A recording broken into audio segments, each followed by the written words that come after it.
¿Qué tal? ¿Cómo le va? Buen día. Estamos en el estudio mayor de agroeducación en lo que es el octavo comité de crisis. Un comité de crisis que yo ya le voy a estar dando la primer pauta. Vamos a cambiarle el nombre a este comité de crisis y te vamos a necesitar a vos, que estás del otro lado, para ver cuál te parece y te comunique con nosotros a través del chat el mejor nombre que le podemos poner a este nuevo comité de crisis, porque prácticamente estamos todos a un paso de salir de la cuarentena y seguramente va a haber mucho para analizar hacia dónde va el rumbo de la economía, del mercado granario y del mundo de cara al futuro. Pero antes de pasar a la presentación, te invito a que conozcas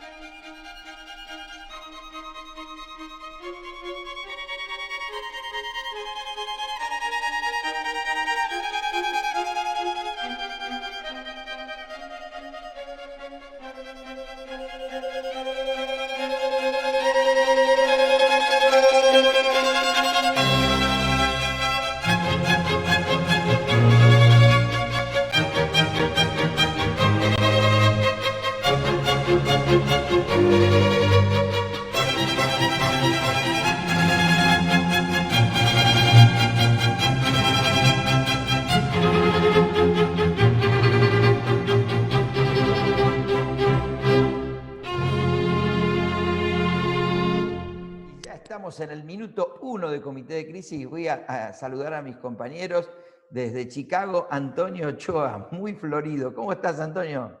¿Qué tal? Muy buenos días, Alan. Buenos días a todo el auditorio. Tenemos un panel de lujo el día de hoy. Y muy brevemente, el domingo es Día de las Madres. Acá en Estados Unidos coincide con el Día de las Madres. En México igualmente, así es de que un saludo a todas las madres que estén celebrando alguna cosa.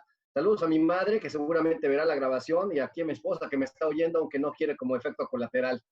Ah, muy bien, muy bien. Cuando volvamos contigo, seguramente y te toque tu columna, nos vas a estar diciendo el nivel de solicitudes de empleo en Estados Unidos, que hoy es el dato de la jornada en Estados Unidos. Te lo reservamos a vos y andá pensando, Antonio, ¿qué nombre le ponemos o cómo seguimos con otro nombre con este comité de crisis? Y en España, en Pamplona, está nuestro amigo Carlos Echepare. ¿Cómo estás, Carlos?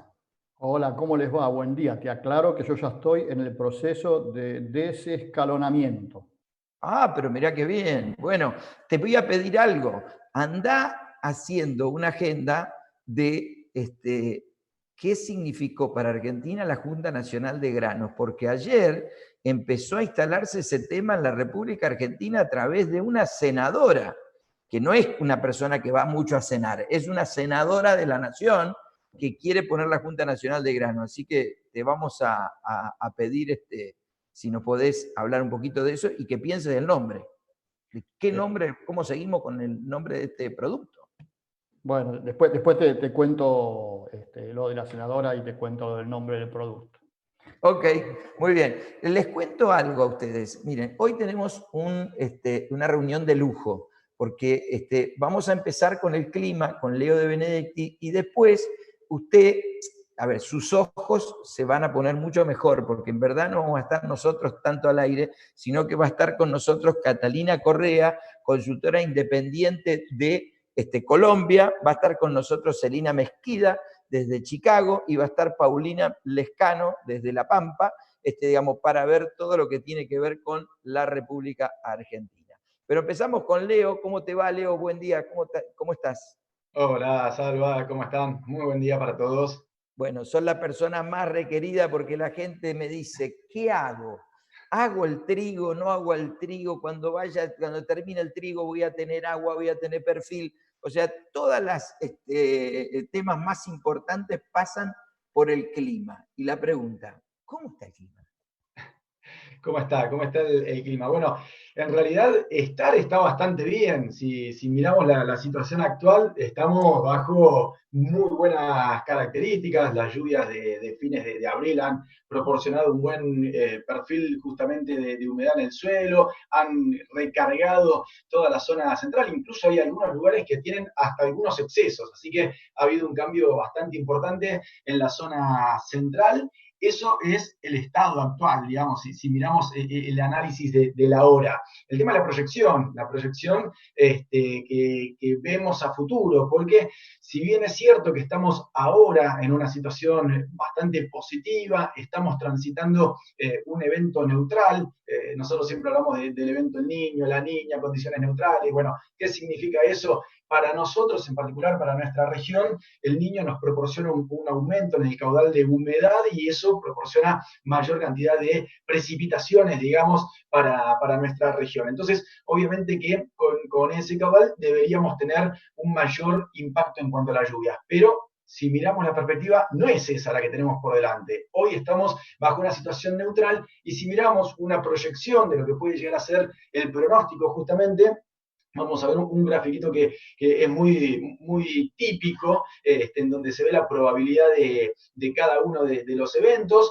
y lo que más se destaca es que la barrita en color verde muestra la probabilidad de tener un evento neutral a lo largo de los próximos trimestres. Y va en disminución, una disminución bastante marcada. ¿Y cuál va creciendo? Va creciendo la barrita azul. Y la barrita azul lo que indica es ir hacia condiciones de evento La Niña. ¿Para cuándo? Y sería para mediados de la primavera, con lo cual nosotros a partir del verano podríamos empezar a sentir los primeros impactos. ¿Y La Niña qué papel juega en nuestra región en particular? Una disminución de las precipitaciones en general, ¿sí? Hay un menor caudal de humedad hacia nuestra zona y eso genera una disminución de las precipitaciones.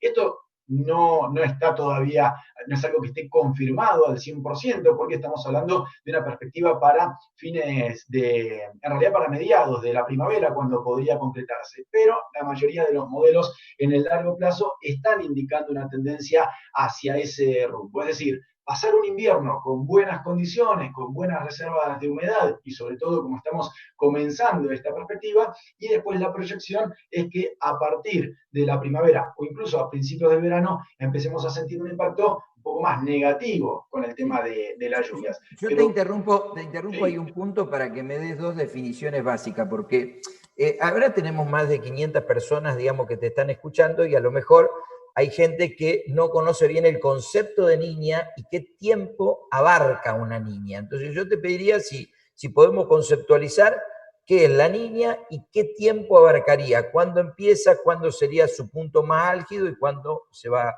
finalizando. A ver. Bueno, el evento de La Niña en realidad a lo que hace referencia es la situación del Pacífico, las temperaturas del Pacífico. Hay un enfriamiento de las temperaturas del Pacífico. Eso lo que hace es generar toda una circulación global, no solamente para Argentina ni para la zona pampeana, sino a nivel mundial. Hay lugares que tienen mayor impacto y otros que tienen menor impacto, pero para nuestra zona, sobre todo la franja este, Buenos Aires, este de La Pampa, Córdoba, Santa Fe, Entre Ríos y hacia el noreste argentino, no tanto Cuyo, no tanto NOA, pero sí la franja este tiene un impacto y una correlación muy alta entre evento La Niña y condiciones de sequía. El momento más importante de los impactos de La Niña en realidad es el momento del verano, pleno verano, hablamos de diciembre, enero y febrero, donde tenemos el mayor impacto. Hay eventos La Niña que son más fuertes, más débiles, se adelantan, otros se atrasan un poco. Obviamente que eso se va a ir ajustando con el paso de las próximas semanas, incluso meses. Pero, de todas maneras, lo que nos hace es un llamado de atención, porque si bien ahora tenemos buena humedad, el problema va a ser cómo llegamos a la primavera o cómo salimos del invierno viendo el tema de las reservas. Por eso, insisto, que para los cultivos de invierno no habría mayores inconvenientes, porque deberíamos tener estas características de buena humedad a nivel generalizado, y después la salida podría empezar a complicarse un poco si se va afianzando esto de evento La Niña. Así que hay que tener en cuenta esa situación y seguir bien de cerca la evolución de ese parámetro, de si vamos o no vamos finalmente a una situación de evento La Niña. Bien, Carlos Echepare, usted que es prácticamente el padre profesional de este chico, como el padre profesional de muchos de nosotros, digamos, ¿alguna pregunta?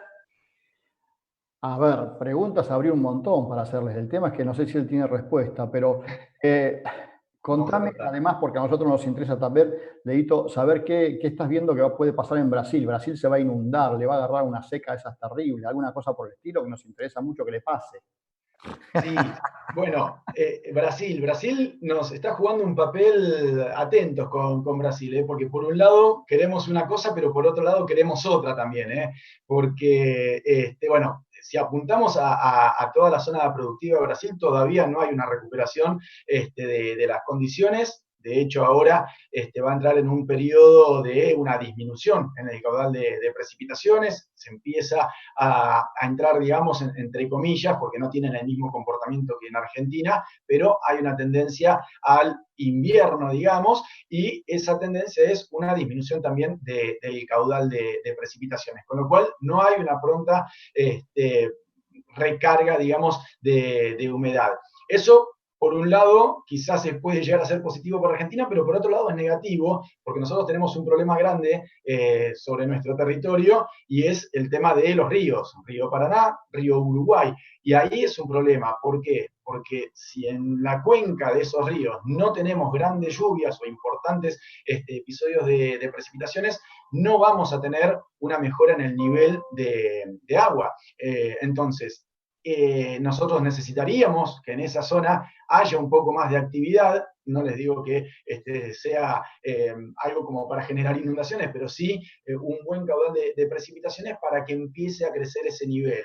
¿Cuándo hay una perspectiva que empieza a mejorar un poco? Y recién a partir de la primavera, porque ahora en el periodo del invierno es muy difícil recuperar ese nivel de río. Y ya que estamos, contale a Celina y a Antonio, a todos, contanos, si Estados Unidos tenés idea.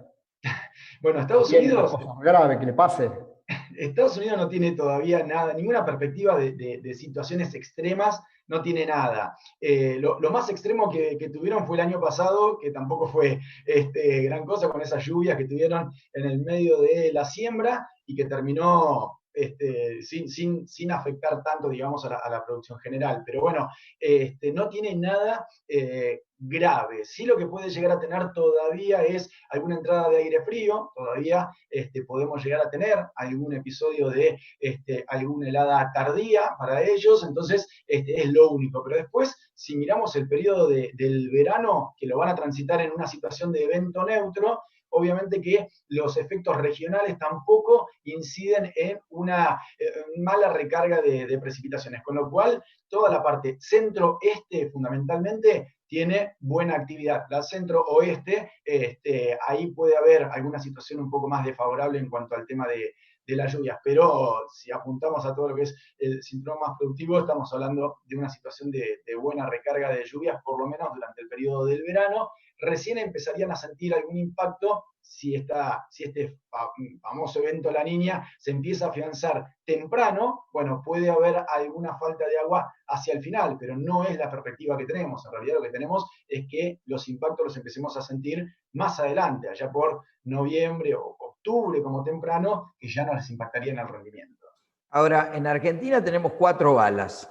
Tenemos, digamos, el trigo, tenemos la soja, el maíz de primera y el cultivo de segunda. O sea que hoy, digamos, la bala que tendríamos asegurada sería la del trigo, digamos. La demás es un gran signo de interrogación. Lo digo en términos también generales de ver el ingreso de dólares 2021, porque digamos, si no tenemos una buena cosecha, vamos a tener un mal ingreso 2021. Y también la seca, recordemos que impacta no solo en la agricultura, porque me han hecho una crítica que muchas veces no hablamos del sector ganadero, el sector lácteo. También va a tener un impacto sobre el sector ganadero, porque estamos hablando de la época del verano, en donde está en el proceso de apareamiento, en donde tenemos también la seca nos puede traer falta de pasto, y esto puede afectar a estos dos sectores, ¿no es cierto? Sí, tal cual, porque, bueno, obviamente que esta situación, esta tendencia, nos hace pintar un panorama que ahora es muy positivo, que ahora está muy bien, pero que la perspectiva no es tan óptima. Insisto, obviamente va a haber que esperar a ver cómo se desarrolla esta situación, si finalmente vamos rumbo a un evento La Niña. También puede pasar que ese evento La Niña sea de una intensidad débil y no nos perjudique tanto, o nos perjudique ya en un momento de menor definición en realidad. Entonces, hay que ir viendo. Pero sí, como bien decís, lo que mejor tenemos en esta perspectiva, por lo menos al día de hoy, son los cultivos de invierno. Los cultivos de invierno son los que tienen una buena disponibilidad hídrica, los que con alguna que otra lluvia que se dé en junio y con alguna que otra lluvia que se dé en julio, ya vamos a tener condiciones muy buenas para poder transitar los cultivos sin mayores inconvenientes. Con lo cual, esas lluvias de fines de abril han sido realmente para los cultivos de fina, se dieron en un momento clave y han sido realmente muy favorables. Bueno, te agradecemos mucho la participación, Leo, y bueno, te liberamos porque sabemos que estás con una agenda muy cargada. Así que muchísimas gracias y seguramente ese signo de interrogante que nos dejaste va a hacer que renovemos la propuesta para que nos acompañes y vayamos siguiendo el día a día del clima. Así que muchas gracias. Muchas gracias a ustedes, un placer para mí. Bueno, muy bien. Y ahora pasamos al panel femenino, porque hoy tenemos un panel femenino impresionante con Celina Mesquida, con Catalina Correa, con Paulina Lescano, y la idea es ir desde arriba de todo hasta La Pampa, Argentina. Así que vamos a empezar con Celina Mesquida. ¿Cómo te va? Buen día. ¿Qué hora es allí en Chicago? ¿Cómo andas, Salvador? Acá son las 7:22. ¿Y cómo está el clima? Contanos. Bueno, hoy el clima es un día divino, sol, precioso, debe estar un poquito fresco, me imagino, pero bueno, en línea con lo que decía Leo, el clima viene fantástico, viene sembrando bastante bien, demasiado bien te diría, sobre todo maíz, soja también, muy adelantados y más que nada en comparación con el año pasado, que fue un atraso bastante importante, ¿no? Entonces, con respecto a heladas, sí, podemos ver algunas heladas que van a entorpecer la emergencia o la van a hacer que esté un poco más lenta. Incluso vemos algo en los trigos por el tema de las heladas, pero no vemos una situación tan complicada. Me parece que vamos a tener un cultivo bastante normal, o al menos va a atravesar una situación bastante normal en términos de clima. Eso lo decimos hoy, no sabemos qué va a pasar en un par de meses, ¿no? Bien, tengo algún estado de confusión general antes de ir a los temas, a lo mejor la visión de los granos a futuro, y me gustaría si nos podés ilustrar a nosotros cómo es esta relación petróleo-maíz, cómo es esta situación petróleo-soja, qué correlación tienen, cómo están, cómo no están, y cómo afecta, porque de repente estos últimos días vimos una suba del petróleo, y la gente en Argentina se entusiasma de que pueda haber una recuperación de la soja y el maíz. ¿Esto es así? Contanos un poquito cómo maridamos estas correlaciones. Bueno, es muy importante lo que preguntas. La realidad, Salvador, es que el maíz, el 40% de la producción de maíz en Estados Unidos se quema para hacer etanol. Por lo tanto, es muy importante justamente lo que le sucedió al petróleo, porque imagínense que el 10% del uso de gasolinas de Estados Unidos tiene etanol. Entonces, si estamos pensando de que la producción de maíz, el 40% de la producción de maíz se quema para hacer etanol, y ese etanol corresponde al 10% del uso de la gasolina, y la gasolina bajó la utilización a los niveles mínimos que no habíamos visto durante muchísimo tiempo, y tuvimos el petróleo tradeando negativo, lógicamente eso va a tener un impacto en la utilización de maíz. En las últimas semanas, semanas experimentamos una caída de casi 40% en la producción de etanol en Estados Unidos, con respecto a los niveles normales a esta altura del año.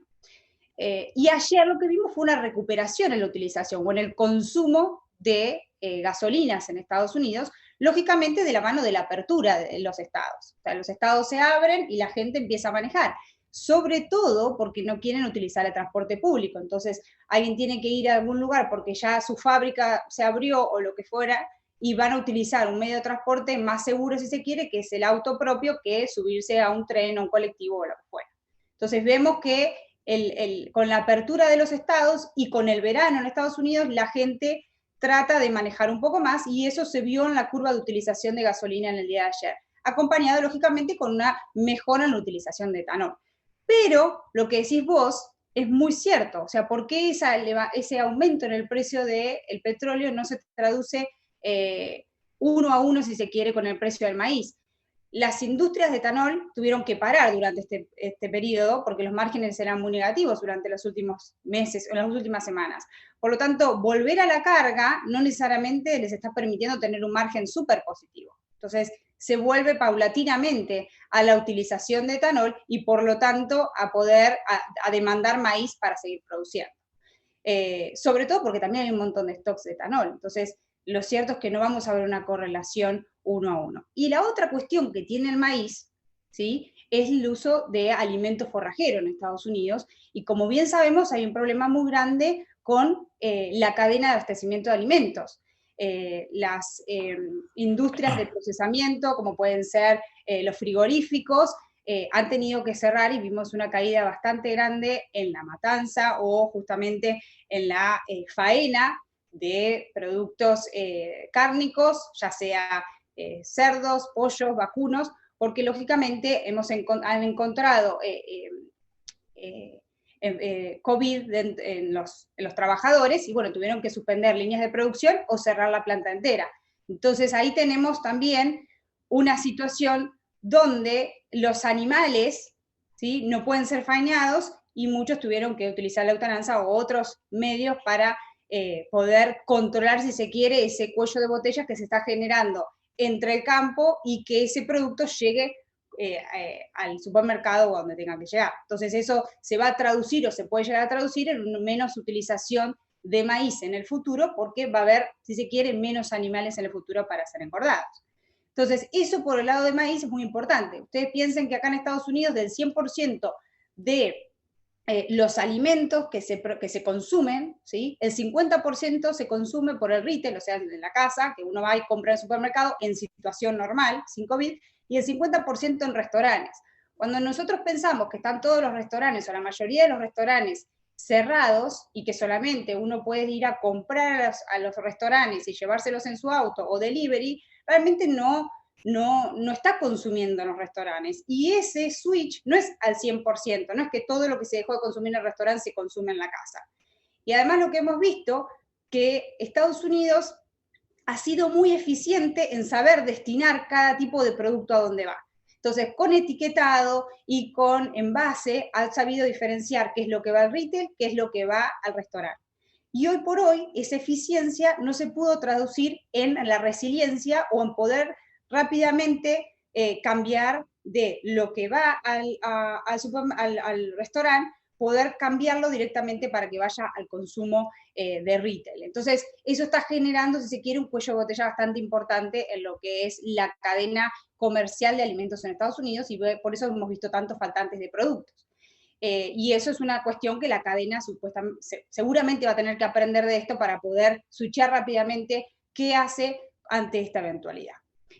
Pero bueno, volviendo al tema de la situación con los energéticos, me parece que esa es una respuesta de por qué todavía los productos o por qué todavía el maíz no puede acompañar la subida, si se quiere, del precios del petróleo. Y en soja también tenemos una situación muy particular, porque en soja imagínate que en Estados Unidos podemos decir casi que un poco menos de la mitad de lo que se produce se puede exportar y la otra mitad se muele en Estados Unidos y se produce harina y aceite. Entonces, de nuevo, el aceite se utiliza o para biodiesel o para restaurantes o consumo humano. Y que, de nuevo, no tenemos restaurantes, no tenemos frituras, no tenemos un montón de demanda que viene desde la utilización de aceites vegetales. No solo en Estados Unidos, sino en el mundo. El aceite de palma no viene ayudando por la misma situación, porque lógicamente no ha estado tan demandado.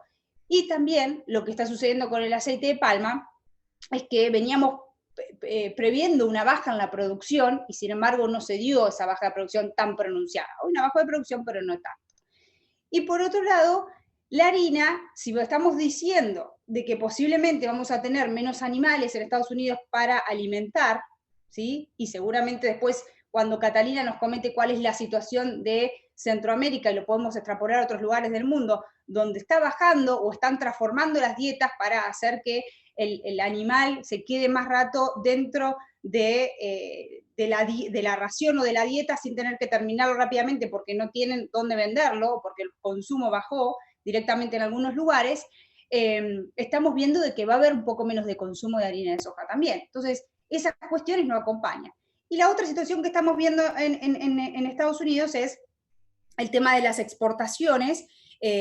A China básicamente sí se ha dado un poco la última semana algunos barcos que se enviaron a China, pero no necesariamente es lo que China prometió en su tratado fase 1 de que iba a comprar en Estados Unidos. Entonces, tenemos una de cal y una de arena. Tenemos, sí, el petróleo sube, tendría que ayudar a los commodities, pero los commodities tienen otros factores dentro de la composición del precio que no necesariamente va atado al 100% a lo que está sucediendo con el petróleo. Un poco para responder tu pregunta, ¿no? Seguro. El señor que nos robó a Celina Mesquida, hay que decirlo en estos términos, es el señor Antonio Ochoa, que vino acá a la Argentina, digamos, se la robó y tiene una causa pendiente, por eso ahora no viene tan seguido. Así que, digamos, Antonio, si querés hacerle una pregunta a la persona que ha llevado el estrellato a Chicago, digamos, que adelante. Normalmente se te dice que para poder crecer en algún emprendimiento tienes que llegar y rodear de gente talentosa y lógicamente que te das cuenta del por qué está Celina donde está. Y es mérito propio, que es todo ella. El resto simplemente, Celina, como siempre hacemos, juego de platicar, lógicamente a la distancia, mucha comunicación, pero nuestro enfoque ha sido en crear, lógicamente, alrededor de escenarios turbulentos, soluciones para clientes y en ese sentido, Celina ha sido muy meticulosa, me está hablando muy constantemente con ellos y tener el pulso. Entonces, yo te haría una pregunta simplemente como para que tengas un antes y un después, si lo pudieses contrastar. Antes de COVID, después de COVID o durante COVID, ¿cómo has visto la respuesta de los clientes respecto del riesgo, lo que les preocupa el día de hoy relativo a lo que les preocupaba el día de ayer? Si su posicionamiento el día de hoy es ver nuevamente hojas de balance, cuánto hay de oferta, cuánto hay de demanda, o en dónde están concentrando sus preocupaciones máximas para que te pidan ayuda relativo de un plan que no nada más es la elaboración teórica de lo que sucede, sino cómo hacemos acción en momentos que, cambiaremos el título, pero que todavía siguen siendo de crisis. ¿Qué has visto en un antes y después y cómo estás viendo el sentimiento de los clientes hacia adelante? Yo, en primer lugar, gracias, Antonio, por la oportunidad, realmente. Es un placer trabajar con vos. Y con el equipo de Agroeducación y el panel que hoy está presentándose. Y con respecto a tu pregunta, yo lo que veo es preocupación, pero por el otro lado lo que veo es que de parte nuestra ven un espacio de contención o de escucha, ¿no? Entonces, yo creo que nos cuentan realmente cuáles son sus problemas, como nos venían contando, cuáles eran sus retos y cuáles eran los valores que a ellos los ayudaba a cerrar un margen previo COVID. Y post-COVID seguramente y a todos nos agarró muy desprevenidos en el sentido de, lógicamente, nadie estaba preparado a una situación como esta. Pero yo creo que muchos de nuestros clientes en algún punto han estado cubriendo sus compras desde el lado comprador, o sea, las compras y protegiendo esas compras. Muchos de ellos hoy por hoy están preocupados en cómo van a llevar adelante su negocio, cómo van a ser sustentables hacia adelante y cómo van a seguir, lógicamente, sin perder su market share dentro del mercado que les corresponde. Y lo que veo es que, bueno, que lógicamente hay muchas más preguntas hoy por hoy, hay mucha más conversación y hay mucho más cercanía, yo siento, con los clientes, justamente porque estamos todos en lo mismo y todos tenemos que salir juntos de esto. Entonces, me parece que es algo positivo en el acercamiento, es algo negativo que tengamos que pasar por esta situación, pero posiblemente haya mucho que aprender y seguramente desde este aprendizaje podamos proyectar y ser mucho más resilientes y eficientes para el futuro. Así que yo creo que hay una situación muy positiva desde ese lado. Y desde el lado de Chicago, lo que estuvimos viendo en el último tiempo es que que hay poca adversión al riesgo, ¿no? Y lo que estamos viendo es que hay poco volumen operado hoy por hoy. Pero se está gestando algo que hablaba con clientes esta semana, que hay que tener cuidado de lo que se viene. porque sigue siendo totalmente, o sea, no podemos pensar de que los precios que estuvimos viendo recientemente son realmente los mínimos y que de acá en adelante vamos a subir sin ninguna otra interrupción. Puede que sí, puede que no, pero tenemos que estar preparados a que los escenarios pueden seguir siendo infinitos y desconocidos. Y lógicamente esto nos hace ver que a esta altura del año estábamos hablando en, bueno, posiblemente el mercado tendría que subir de acá en adelante, ver los mínimos en agosto, septiembre, que es lo que usualmente sucede, por ejemplo, en el mercado de maíz. No necesariamente un año como hoy vamos a respetar históricos, estacionales y curvas que tengan que ver con relación stock-producto con precio. Este año puede ser completamente diferente y nosotros los invitamos a pensarlos desde esa manera, porque no necesariamente vamos a repetir la historia y no necesariamente lo vamos a tener que analizar de la misma manera que vinimos analizando el mercado hasta hace 2 meses. Entonces tenemos que agregar un condimento más y me parece que eso lo tenemos que hacer entre todos, ¿no? Seguro. Carlos, te paso la voz para la pregunta para Celina. Celina, 2 preguntas, una muy cortita y por ahí la otra la podés desarrollar un poquito más, aunque después en privado me lo vas a contar a mí solo. La primera, contame si hay efectivamente, como lo mencionaste al pasar, racionamiento en el consumo de carne en Estados Unidos. Y la segunda, explícame cómo el productor de maíz de Estados Unidos, con estos precios, que supongo que no le alcanzan ni para cubrir los costos, va a sembrar una superficie récord. Bueno, la primera, con respecto a la producción de carne, de nuevo, hay un faltante, si se quiere, en la cadena, ¿no? Y lógicamente ahora hay también una cuestión política. Trump quiere que los trabajadores vuelvan a las plantas, pero si el trabajador después a la planta no quiere ir, se puede declarar como que quiso renunciar y no necesariamente va a entrar al plan del gobierno de los beneficios por COVID en términos económicos. Entonces, hay una disputa ahí con el próximo candidato, que Biden también de alguna manera utiliza esta situación para, si se quiere, tomar poder, en decir, bueno, pero tenemos que cuidar la salud y la vida y todo eso.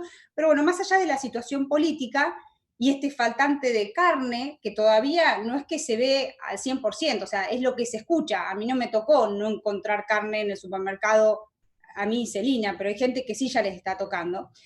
Pero quienes están ocupando ese lugar, y es muy gracioso, y que quieren ocuparlo, y si ustedes ven el precio de Impossible Meat, o de las carnes que son no carnes, ¿no? Con ingredientes vegetales, pero que saben a carne. Bueno, básicamente quieren ganar algún tipo de share con todo esto. No lo veo que sea algo muy, muy importante, pero el faltante de carne puede traducirse o en suba de precio a nivel local, en algún punto, pero que no necesariamente eso se va a ver reflejado en el productor. Entonces, va a haber una distorsión en la cadena que no va a gustar y que me parece que van a tener que solucionar en el mediano o corto plazo. Yo calculo que con la apertura, en algún punto vamos a estar normalmente en la cantidad de faena que estábamos antes, pero lo cierto es que hoy a la mañana hablamos con Antonio, abrieron Illinois, de repente hay más infectados. Entonces, no necesariamente la apertura va a decirnos de que porque veníamos con una baja tasa de infectados, el hecho de abrir la economía vamos a permanecer de la misma manera, no necesariamente. Entonces, es un riesgo muy grande el de abrir la economía y el de no saber si te vas a enfermar. Entonces, esa es la primera, si querés, pregunta que me hiciste, es lo que yo por ahí tengo para responderte. Y con respecto al agricultor, el agricultor siempre va a sembrar, ¿no? Entonces, primero es que hoy están los precios bajos, pero cuando definió sembrar maíz, que posiblemente fue cuando lo terminó de cosechar en noviembre o en octubre, en esa época, y empezó a comprar los insumos y a preparar y a fertilizar el campo, porque recordad que acá después cae la nieve y después entonces tienen que prefertilizar, seguramente algo cubrió en ese momento, ¿no? Lo que no sabemos, como siempre sucede en la producción agropecuaria, es que es muy atomizada, y cada uno toma las decisiones y no necesariamente comenta qué tipo de decisiones tomó. No está registrado a qué precio se cubrió o si ya tomó algún tipo de cobertura. Entonces, lógicamente no sabemos a qué precio toda la producción está cubierta en algún punto. Segundo, acá hay un montón de de seguros, ¿sí? Que están algunos subsidiados por el Estado, otros no, pero que realmente los agricultores cuentan con eso todas las campañas. Y por otro lado está el subsidio Trump, que lo viene dando desde hace 2 o 3 años, primero por el tema de la guerra comercial, y este año que ya lo iba a dejar sin sustento, si se quiere, porque China iba a venir a comprar las cantidades monstruosas de granos, iba a retirar este tipo de subsidios, pero ahora tiene el subsidio COVID, ¿no? Entonces, ahora realmente van a dar muchísimo dinero y ya les están dando el dinero, porque lo gracioso es que no hay que llenar ningún papel, directamente el dinero aparece en tu cuenta de banco. Es así de mágico. Entonces, ¿cómo no va a sembrar el agricultor? El agricultor siembra igual, y si no, siembra por realmente qué va a hacer con ese campo, ¿no? Entonces, ya está. Posiblemente veamos algún mínimo switch en algunos lugares, en North Dakota, capaz que en vez de sembrar tanto maíz, siembran un poquito más de trigo, o en algunos lugares en vez de tanta soja, un poquito más, en vez de tanto maíz, un poquito de soja, pero la realidad es que está casi todo ya cocinado, si se quiere, ¿no? Hay que ver ahora si llueve, no llueve, cosechan, no cosechan, que con el año que tuvimos el año pasado, y así todo, podemos producir la cantidad de maíz y soja, honestamente, como estamos arrancando este año, 400 millones de toneladas de maíz, parece un número bastante lógico, ¿no? Bueno, Celina, te invitamos a que nos acompañe, nos siga acompañando. Les comento todo que Jorge Mondragón, desde México, nos dice que le pongamos nombre a actualidad, Carolina Salcedo, Comité de Oportunidades, Cristian Tibau dice estado de situación, y bueno, acá hay, Silvia Taurosi nos dice, la gente entonces come menos en Estados Unidos o hay menos desperdicio, aportando también a la charla. Así que bueno, tenemos mucha gente que está queriendo, otro propone NCZ, Negocios Conectados por Zoom. Bueno, toda la gente que se está contactando, repetimos, hay más de 400 personas enganchadas en este comité que seguramente va a ir tomando otro cariz porque hacia allí nos invita el momento económico que estamos viviendo. Y ahora nos vamos a ir a Colombia con Catalina Correa, consultora independiente. Nosotros que estamos viendo aquí en Argentina un montón de series de Colombia en Netflix, su voz nos parece hasta familiar. Así que, ¿cómo estás, Catalina? Y contarnos cómo está la situación y ya después te dejo con Antonio. Hola, Salvador, mil gracias. Muy bien, estamos muy bien. Yo estoy en Medellín, entonces siempre con un clima hermoso y muy juiciosos en la cuarentena. Los casos en este departamento del país han sido muy controlados. Preocupa en el país las ciudades fronterizas, en el Amazonas, en Ipiales, en el sur del país, la frontera con Venezuela, ha habido un crecimiento de los contagios muy superior a lo que se ve en el resto del país. Sin embargo, en Medellín estamos muy bien. Muchísimas gracias por esta invitación. Bien. Antonio, adelante. Ahí te dieron aire. Listo. Ah, que bueno. Bueno, primero que nada, me gustaría nada más agregar que le damos también la bienvenida y saludamos a nuestros amigos de AMEPA que se han incluido con nosotros en los programas, a quienes hemos estado visitando. Así que bienvenidos y saludos a México. Y del otro lado, Cata, nuevamente qué gusto saludarte. Yo digo, Salva te platicó, hay un tema sobre consultor independiente hoy día, pero la historia es un poquito más profunda y ya son varios años en los que hemos estado conviviendo a diferentes entidades. Para decirlo más rápido, porque el resumen es grande, o el currículum más bien es grande, desde la zona del comprador, lógicamente representando una de las grandes compradoras de Colombia, viendo lógicamente la oferta-demanda, movimientos de granos desde siempre, en una posición estratégica.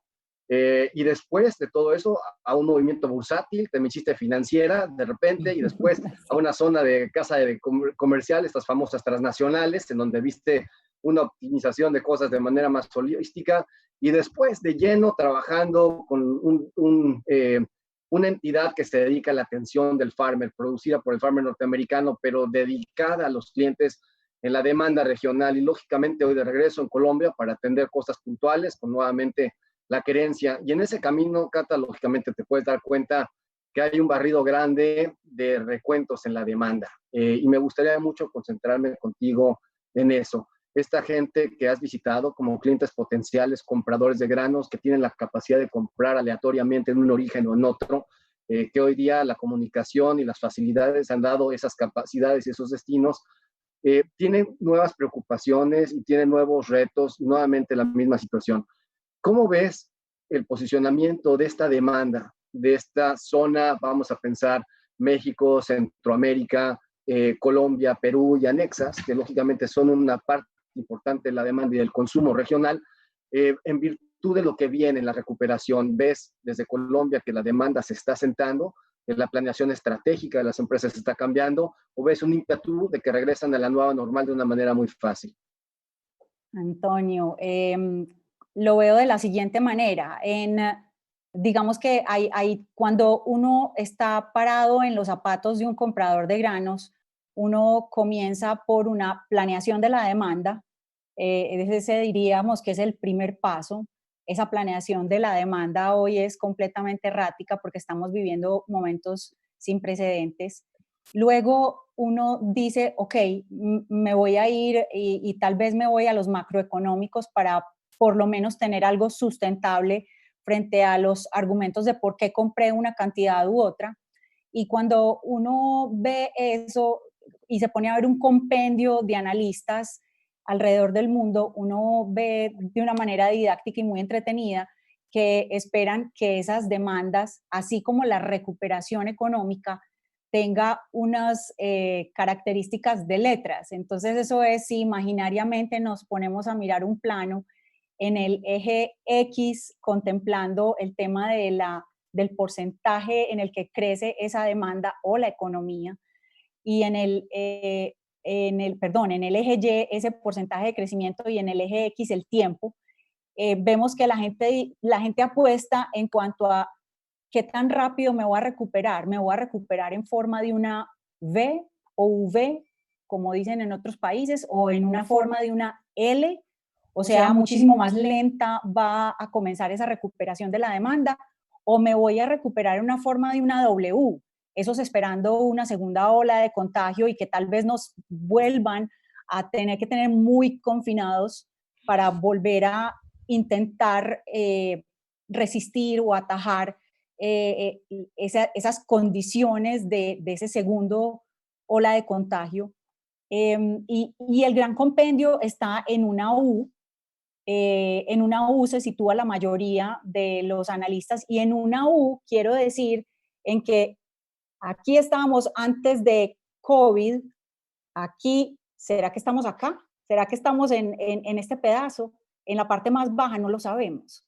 Y como lo decía ahorita Celina, hay personas muy jóvenes aún que tienen recuerdos del 2008 y intentan retomar cómo cayó la demanda en 2008. Sin embargo, esto no es 2008, pero es a lo único a lo que su memoria se va como referencia. Quienes tenemos más años en la industria y nos podemos acordar un poquito qué pasaba antes del etanol, nos podemos acordar de unos precios de maíz que los que están muy jóvenes no los han visto. Entonces nos hace preguntarnos qué tanto más puede caer qué tanto más pueden caer los precios, pensando desde el punto de vista de un comprador y desde un punto de vista de un industrial, de un productor de alimento balanceado, de un productor pecuario, llámese huevo, pollo, leche, cerdo, ganado, qué tanto más puede caer esa demanda, y ahí no tanto relacionado con los precios, sino relacionado con el tema de confinamiento nuevamente. Entonces, lo que uno ve en estos países es lo siguiente: algunos están utilizando el tema como un toque de queda. Entonces la gente puede salir de 6 de la tarde a 6 de la mañana y deciden cómo organizan su vida en los horarios laborales. Eso pasa en algunos países de Centroamérica. En Centroamérica también estamos viendo, cuando nos devolvemos a analizar la demanda, que muchas de esas grandes compañías, que es un tema usual en la región, están comprados en un mediano plazo. Entonces, el hecho de poder acomodar esa demanda que hoy observa no es inmediato. Y eso a mí me hace pensar, y lo mismo también ocurre con algunos pocos jugadores colombianos donde el mercado es más en el spot, está más qué necesito para organizar mi embarque a un mes o a 2 meses. En Centroamérica se mueven más a 4, 6, inclusive 8 meses y algunos aún más. Entonces, volvamos a Centroamérica. En Centroamérica, esos ajustes en cuanto a la planeación de la demanda se verán de una manera más lenta. En Colombia, posiblemente, por su forma de compra, lo vamos a ver de una manera más rápida. A mí, desde el punto de vista de comprador, me preocupan varias cosas, y es qué está pasando en la cadena de suministro. Entonces, cuando conversamos con personas en New Orleans que operan este puerto de donde sale la mayoría de las exportaciones para la industria pecuaria en nuestra región, ellos están trabajando business as usual. Es decir, están cargando sus barcos, están haciendo sus inspecciones y todo está fluyendo de una manera para ellos normal. ¿Por qué? Porque recordemos que son negocios que fueron planeados con mínimo 1 mes y medio de anticipación, pero esto es muy mínimo. Entonces, lo que hoy ellos están cargando fue planeado posiblemente antes de efecto COVID en nuestras regiones. Uh-huh.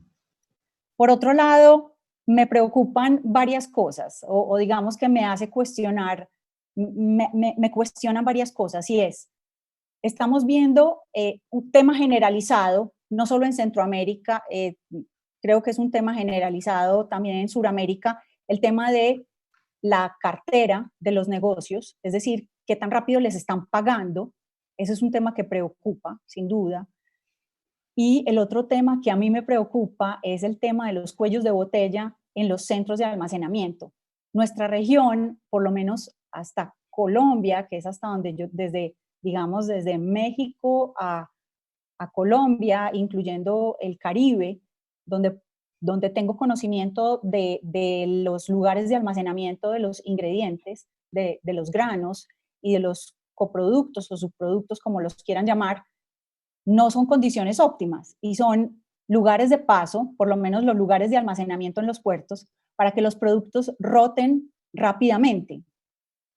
Si yo como industrial no estoy teniendo la demanda que estimo, no estoy siendo capaz de producir al ritmo que estimaba cuando compré mi materia prima, no estoy siendo capaz de retirar la materia prima de los lugares de almacenamiento al ritmo que yo quiero.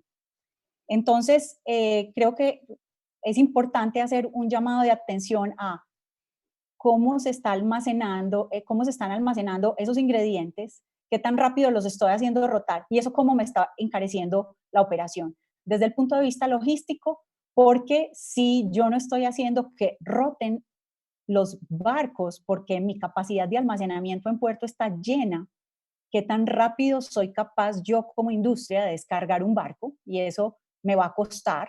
La lentitud en mi operación logística le va a agregar costos a esa materia prima, y el deterioro de la materia prima, si permanece por un tiempo prolongado en puertos que no tienen la capacidad técnica para almacenar por un largo plazo la materia prima, me va a implicar incurrir en costos para poder preservar la calidad de esos ingredientes. Seguro.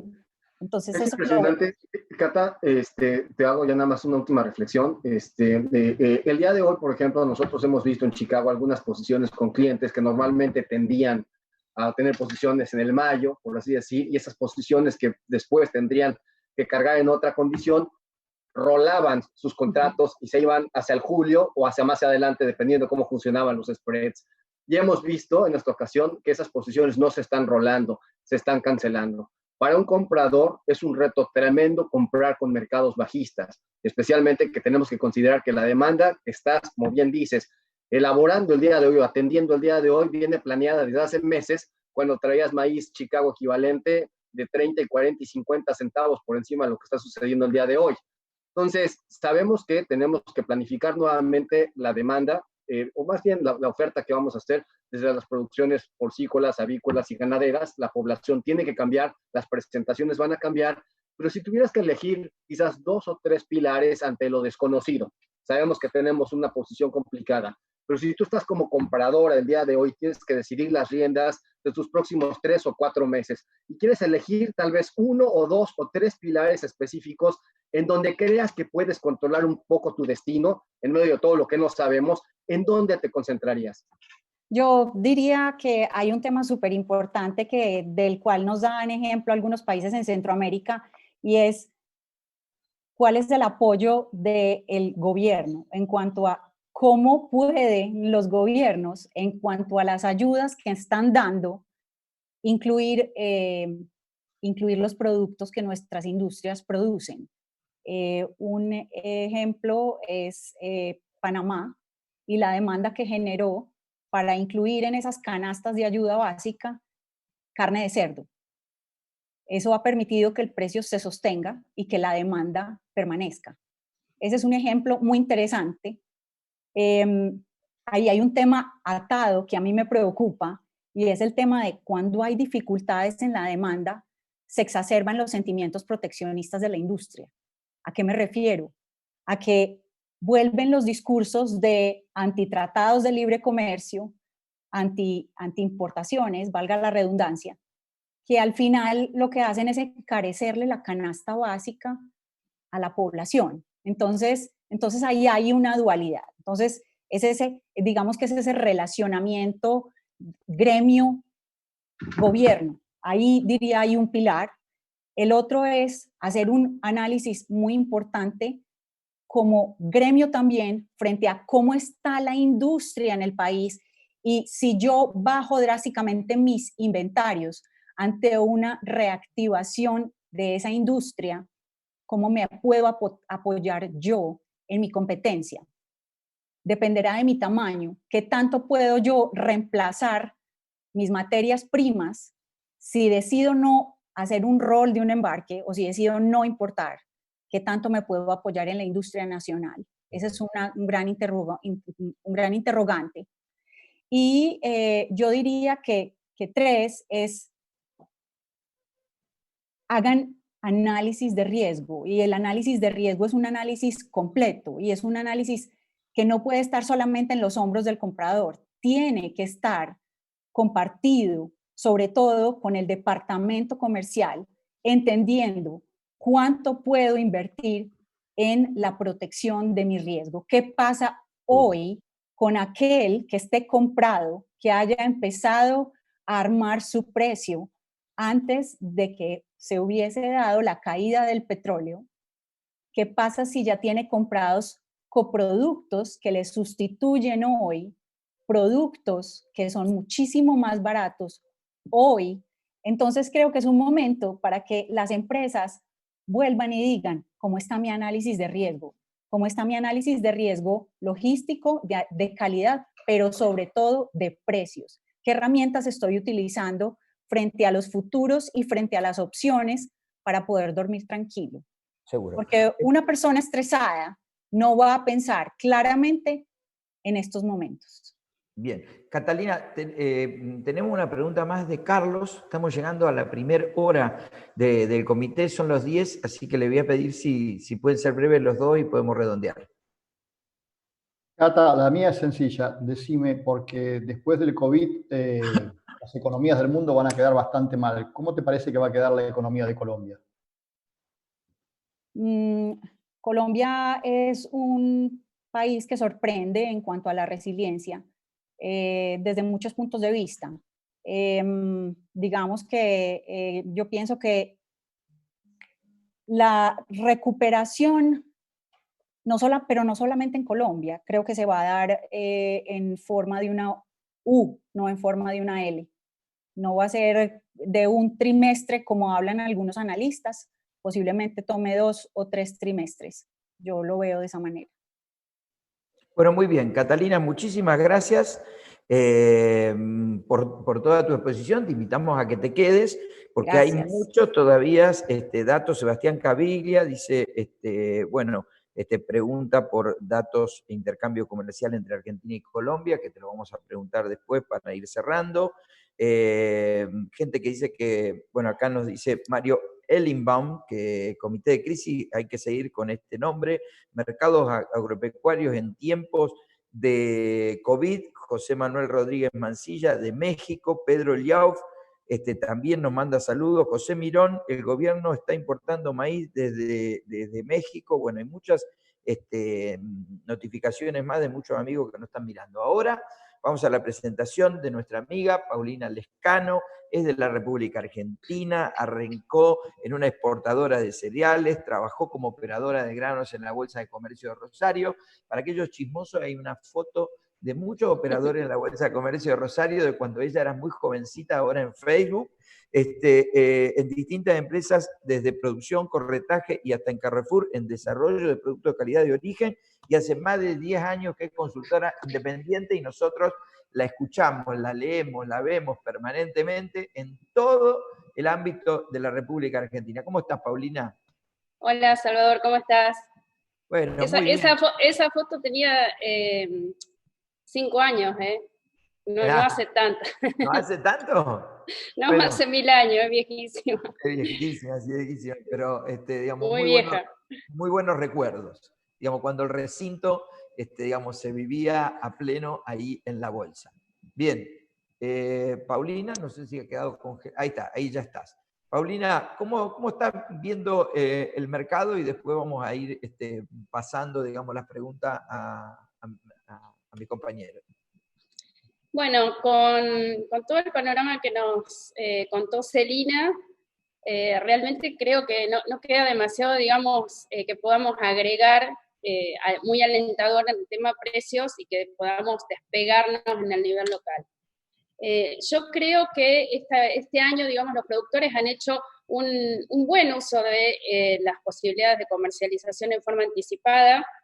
Ya hemos venido viendo, si bien las noticias en algunos casos fueron contradictorias hace una semana, la realidad es que el nivel de negocios en forma anticipada es muy bueno. Pensemos que si consideramos toda la cosecha esperada, trigo, maíz y soja de esta campaña, estamos hablando de que al 29 de abril, de acuerdo a los datos del Ministerio de Agricultura, 45 millones de toneladas entre los 3 productos ya tienen precio. O sea, no estoy hablando de negociado que puede ser a fijar, sino con precio 45 millones de toneladas versus 35 millones que había el año pasado. Entonces, evidentemente los productores han hecho un buen uso en relación a años anteriores a las posibilidades que hay para poner precio. En contrapartida, si vemos todavía que digamos, el volumen ese de precios es un 40% de todo lo que se espera cosechar en esta campaña, nos queda digamos, la contra, que todavía tenemos un 60% de la cosecha por poner precio en un contexto que, como venimos viendo, no solo es muy incierto, sino que genera expectativas más bien negativas en tema precio.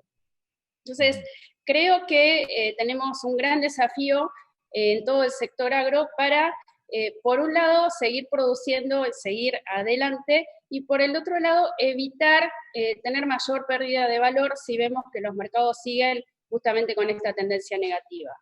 Como datos que quizás me parecen importantes si vamos a cada uno de los cultivos, en soja, el nivel de mercadería con precio al 29 de abril era de 12 millones de toneladas versus 8 del año pasado a la misma altura. Es decir, ese dato es positivo si tenemos en cuenta que se fueron anticipando, pero por el otro lado, la contracara, esto quiere decir que todavía quedarían cerca de 38 millones de toneladas de soja por poner precio. O sea, es una cantidad muy grande en un contexto en el cual, bueno, Celina ya estuvo explicando las expectativas de corto y mediano plazo. Catalina también nos daba la idea de digamos, no está tan claro cuándo va a cambiar esta situación, cuándo va a ser la salida, cuándo vamos a volver a ver una buena reactivación de demanda, etcétera. Entonces, creo que hay que prestar mucha atención a ese gran volumen que todavía que queda de soja por comercializar, y si vamos al maíz, una situación bastante similar, hay 32 millones de toneladas de maíz que tienen que tener, o sea, se tiene que poner precio de acá hasta la próxima campaña. Creo que los productores vienen usando no solo las alternativas de comercialización digamos, habituales, han utilizado más los forward, los mercados a futuro, a término, etcétera. También veo que están mucho más involucrados en analizar todas las alternativas que tienen que ver con la parte financiera, han utilizado muchísimo más el canje, los veo, digamos, mucho más empresarios en estos últimos años que lo que podíamos pensar hace 4 o 5 años. Creo que eso es positivo, pero aún así pondría muy de relevancia que en un contexto de tanta incertidumbre tienen que seguir viendo de qué manera proteger todo el esfuerzo de su producción, poniendo pisos a esta cantidad de toneladas que estamos diciendo que hay que negociar de aquí en adelante, ¿no? Un dato que... Perdón, Salvador, dale.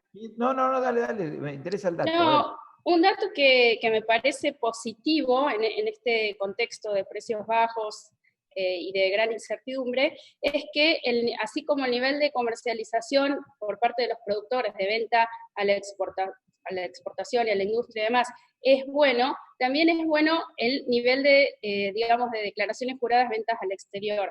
Entonces, eso en definitiva aseguraría que una cadena en la cual sigue estando activa, digamos, asegura siempre tener esa continuidad en la cadena comercial. Entonces, estamos hablando, por ejemplo, que entre mayo y junio, o sea, este mes y junio, hay para embarcar 5 millones de toneladas de soja, 600.000 de aceite, 2,5 millones de harina. En el caso del maíz, también está entre 5 y 6 millones. Y después, digamos, es continuo la cantidad de embarques, no con volumen tan elevado, pero sí una buena continuidad en lo que es principalmente harina y maíz hasta septiembre inclusive. Entonces, eso creo que puede dar oportunidades, más allá de digamos, la tendencia negativa que vemos en los mercados internacionales, para el productor quizás estar atento y aprovechar alguna oportunidad puntual de necesidad de alguno de los compradores al momento de hacer embarques. Seguro. Y otro dato, no, perdón.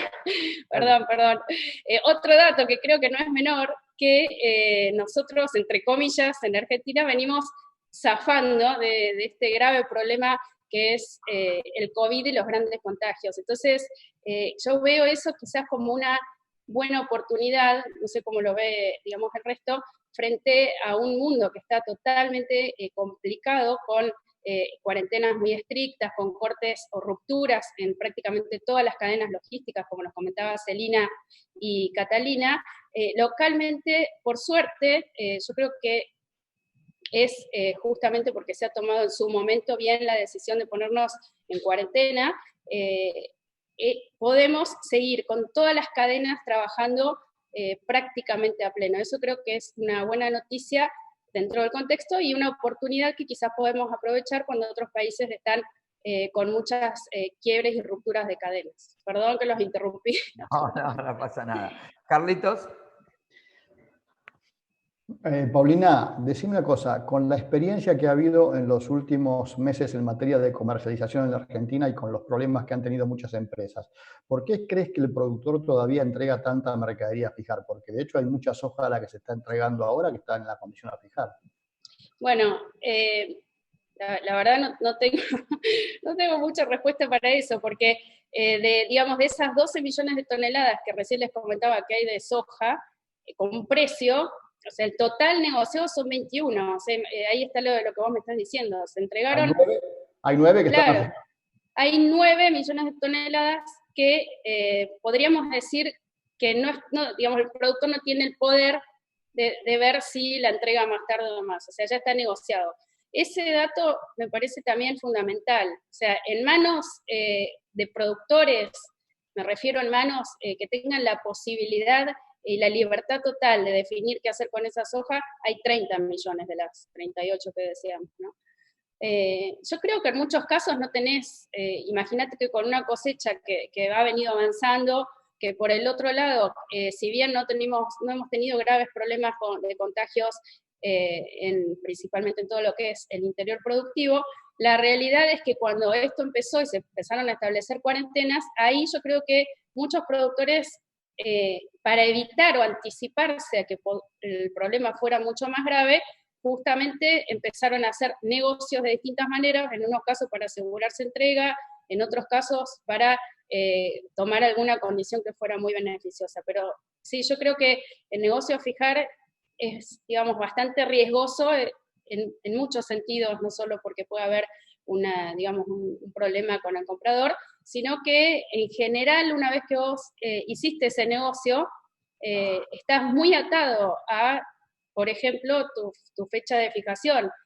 Sobre el final de, por ejemplo, si vendiste a fijar a julio, es muy probable que haya un gran volumen de mercadería a fijar en julio, y es muy probable que los precios tengan una caída, y en definitiva, digamos, tu propio negocio, tu propia mercadería es la que está generando esa baja momentánea del precio que vas a recibir. Entonces, digamos, es un arma de doble filo para mí el negocio fijar. Seguro. ¿Antonio? Espera un poquito que ahí te van a dar aire. Espera. Ahí está, ahora sí. Hola Paulina, qué gusto saludarte, ¿cómo estás? Hola Antonio. Mira, yo te voy a decir una cosa, que en el paso de los últimos años que me ha tocado el privilegio de poder estar haciendo negocio en Argentina y platicando con productores en Argentina, cada vez que platicas con un productor en Argentina es un curso intensivo de muchas cosas. Te están viendo y nos están viendo afortunadamente en muchos lugares ex Argentina, porque en Argentina yo creo que no se da al agricultor tanto mérito a sí mismo como debería de darse por todas las cosas que se tiene que estar ingeniando constantemente. Pero si tuvieras que hacer un breve resumen de todo el reto que representa una planeación agrícola para un productor en Argentina, que tiene que ver no nada más con la clásica de, bueno, voy a sembrar tanto, este es mi paquete tecnológico, sino el lado comercial. En lugares en donde te están viendo, hay lugares en donde no siembran si no hay subsidios. Básicamente es así. Y en Argentina, para empezar, la palabra subsidio en el campo es algo que no existe, es todo lo contrario. Es poco común encontrar muchos lugares en donde para producir tengas que pagar, y que tengas que pagar una cantidad de dinero importantísima sobre lo que produces para poder seguirlo haciendo. Y además, que tengas la capacidad de salir a competir al mundo. Si tuvieras que poner ahí el reto porque son especialistas financieros en arbitrajes de tasas de interés, de tipos de cambio, de precios de mercadería local contra internacional y competencia, pero tú que estás en ese circuito todos los días y que ayudas a mucha gente a hacer esta planeación estratégica, si tuvieras que describir todos los retos que tiene un agricultor en Argentina para producir y salir al mercado, ¿cómo podrías hilarnos una historia lo más breve posible? Porque es un tratado, yo entiendo que es muy largo el tema, pero un resumencito que nos pudieras dar. Bueno, sí, como decís vos, tendría que estar 24 horas contando todas las cosas que tiene que sortear un productor en Argentina. Quizás hay una imagen que a mí me gusta usar, que representa bastante, creo, el sector en general agro, y es cuando, digamos, tenés un caballo que está por salir a una jineteada, que tiene toda la polenta, toda la fuerza, toda la energía, y que lo están teniendo de abajo, que no lo dejan salir. Yo creo que el sector agro, el productor en Argentina, tiene toda la potencia, la fuerza, la inteligencia, la astucia, para llegar a tener un nivel de producción mucho mayor al que tenemos, seguir produciendo en forma muy sustentable como lo viene haciendo, y inclusive apostar a generar más valor agregado localmente. Si te tengo que resumir, vos ya lo sabés, pero para el público que no es argentino, de arranque un productor tiene de acuerdo a la Fundación FADA, cerca de un 60% de su renta agrícola en impuestos, o sea, desaparece en distintos tipos de impuestos, ya sea municipal, provincial, nacional, etcétera.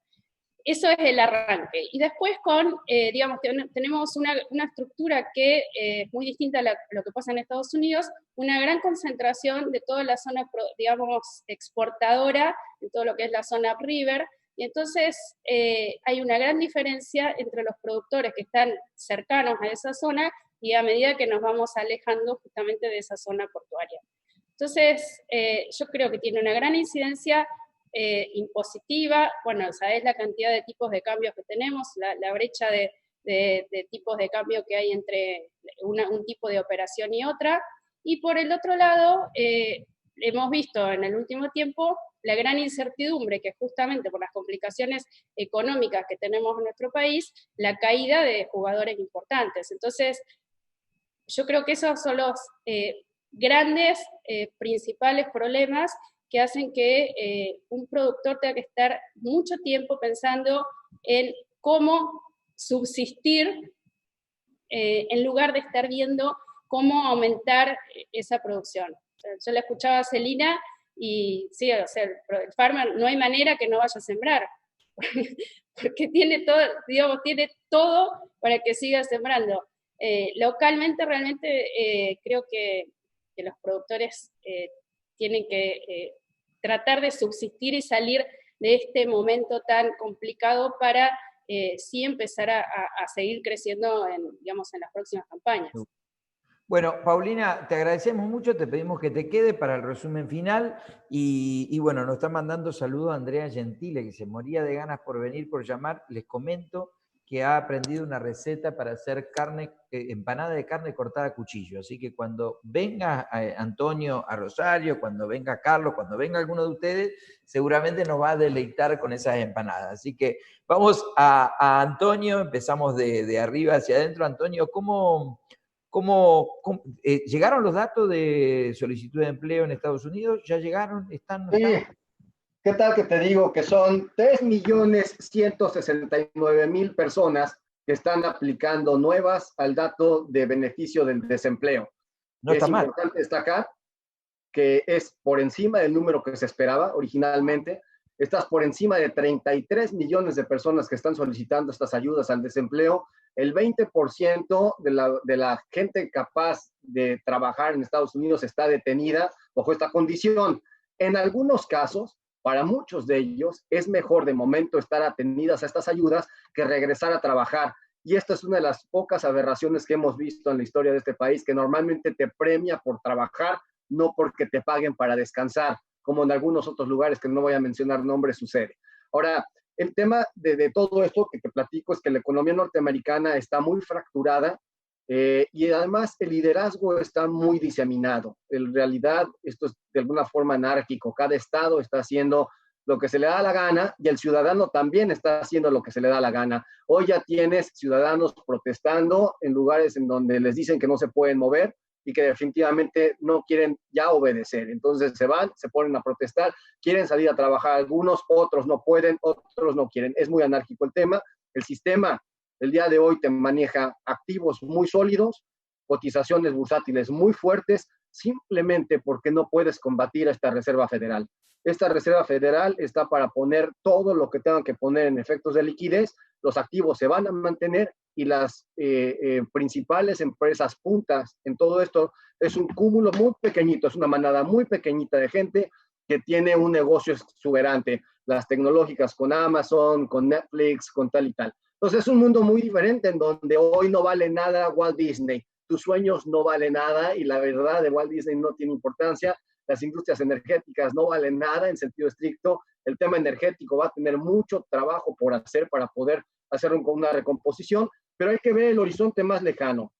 Hoy estás cortando una cantidad impresionante de producción petrolera en Estados Unidos, así es que finalmente tanto los árabes como los rusos lograron lo que querían. Se ha caído la producción petrolera en Estados Unidos y la situación es que para que puedas echar a andar un pozo petrolero, los que están cerrando el día de hoy, ya han cerrado más del 50% de este shale oil ya en producción el día de hoy, te vas a gastar no menos de $500,000 en echar a andar cada uno, desde cerrarlo hasta echarlo a andar. Algunos de ellos van a ser inviables. Así es de que la situación coyuntural de esta capacidad estratégica que tenía Estados Unidos de ser autosuficiente en energía está en un signo de interrogación hacia el futuro.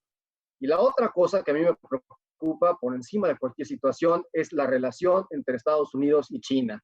Hay, en teoría, una llamada pendiente que va a tener Lysinger con Liu, que es el vicepremier chino, para seguir hablando del tema del fase 1. Los chinos simplemente no apuran el paso, han estado comprando menudencias, necesitan comprar una cantidad impresionante de producto pronto, y la retórica acusatoria, y no nada más es Estados Unidos ya, Alemania lo está haciendo también, pero Estados Unidos está siendo cada vez más astringente en la fórmula acusatoria de decir, ustedes, señores chinos, independientemente de que lo hayan creado en un laboratorio o sea que haya creado de manera natural, no estuvieron a tiempo para decirnos lo que estaba sucediendo. Los chinos dicen, cuando lo supiste, tú tampoco hiciste nada. Así es de que en esta situación, la verdad es que estamos entrampados, una mecánica que si estas dos naciones no entran en un acuerdo de colaboración y de realmente promover crecimiento, va a ser muy difícil que el planeta, en sentido estricto, siga este liderazgo para salir pronto de esta crisis económica en la cual nos hemos metido, básicamente, a que nos hayan mostrado lo que nunca pensamos que iba a suceder. Nos apagaron la música en el juego de sillas musicales. Alguien tiene que haberse quedado en el aire. Ese alguien no quiere reconocer las reglas del juego y está queriendo poner una silla virtual que no existe. Y la situación es que el público, que exige que alguien se quede en el juego, está empezando a ser complaciente con la idea de que sí, démosle otra vez oportunidad, porque si no lo vemos, el juego no va a ser divertido de ver hacia adelante. Así es de que es un mundo que sigue en evolución. Yo veo las cosas positivas en sentido estricto. Por hoy pienso que vamos a tener una recuperación sin interrupciones. Digamos que COVID, aun cuando hemos estado simplemente escondiéndonos de él, no nos va a atacar y que regresamos a la actividad progresivamente, tal vez de forma más lenta, tal vez de forma más rápida, pero el tema es así, no importa, regresamos a recuperación, hay que planear adecuado y hay que ser muy versátiles, y lo hemos dicho varias veces. Necesitamos no solamente tener coberturas, necesitamos coberturas flexibles para que cuando hayas comprado maíz caro como comprador, no te esté lastimando el día de hoy no poder activarte a comprar mejor maíz. Y recordemos, las empresas de hoy representan una virtud de respetar primero su liquidez, después su rentabilidad y al último las utilidades. Es desafortunado, pero en ese momento es una etapa de coyuntura donde hay que respetar cosas de diferente forma. Seguro. Bueno, dos noticias. Una que me gusta mucho es para todos los invitados. El señor Julio Singer de Santa Fe invita a comer asado y empanada en su famosa casa que ya hemos estado. Así que bueno, digamos, esto está bueno que la gente se contagie de estas cosas. Y la otra, que algo raro está pasando en los mercados financieros. Acaba de abrir YPF en el premercado 10% arriba. Hay algún rumor de acuerdo con el tema de la deuda. No podemos decir si esto es verdad o no es verdad. La única realidad es que en el premercado en Estados Unidos YPF está 10% arriba. Así que me parece que va a ser una jornada, digamos, con mucha información en la República Argentina. Vamos a Carlos Echepare y te digo, la mayor cantidad de preguntas de la gente, Carlos, tiene que ver con el proyecto que apareció en el Senado, que metió miedo, digamos, a muchísima gente y están esperando tu voz para ver qué opinás de esto, cómo lo ves, cómo no lo ves. Mirá, vos sabés que hay 5 horas de diferencia con Argentina. Anoche a las 2 de la mañana de aquí más o menos empezaron a llamarme con gran alegría de mi parte para comentarme lo de la... y como es gente a la que aprecio mucho, a la que me llamaba a esa hora, bueno, no tuve más remedio que atenderla pensando que tenían un problema, no que me iban a contar lo que hizo la senadora Silvina García Larraburu, que creo que es de Río Negro, o Neuquén, de algún lugar así. La chica esta, con todo respeto, chica, pues es una chica joven además, lo presentó creo que desde que nació ese proyecto. Es decir, si tiene 40 años y la chica desde que nació está con ese proyecto. Lo ha presentado muchas veces en el Congreso, después del 2008, desde que llegó ella al Congreso como diputada, como senadora, porque es de una de esas provincias que normalmente los cargos se heredan, ¿viste? Y demás. Ha presentado este proyecto y no ha tenido ningún éxito, aún en las mejores épocas de Cristina Kirchner y en las peores épocas con Mauricio Macri también lo volvió a presentar, y cada que pierde estado parlamentario lo vuelve a presentar, y siempre hay alguien que le gusta buscar lío y lo desempolva y lo presenta como si fuera una gran novedad. Es un proyecto que no tiene ningún sentido, no va a avanzar nunca, porque es tan irrealizable lo que ella propone ahí en la actual situación de la Argentina y del mundo que sería absolutamente ridículo. Entonces, lamento que haya gente que se distraiga dando estas noticias. Creo que lo ha hecho de buena fe, no de mala fe, pero lamento que después se distorsione todo y se pierda tiempo en estas pavadas que no van a tener ningún sentido. De todas maneras, y acá viene la parte irónica del comentario, quédense tranquilos. porque con la Comisión de Agricultura que tenemos en la Cámara de Diputados y en la Cámara de Senadores, este proyecto no va a avanzar de ninguna manera. En una tenemos de presidente al Toti o al Papi, o no sé cómo se llama este señor, de la Cámara. Tatín, bueno, no sé cómo se llama, pero abajo hay, te puedo asegurar, algunos que saben de campo, como Pablo Torello, como Ricardo Bruggiali y demás. Y después en el Senado tenemos de presidente a Adolfo,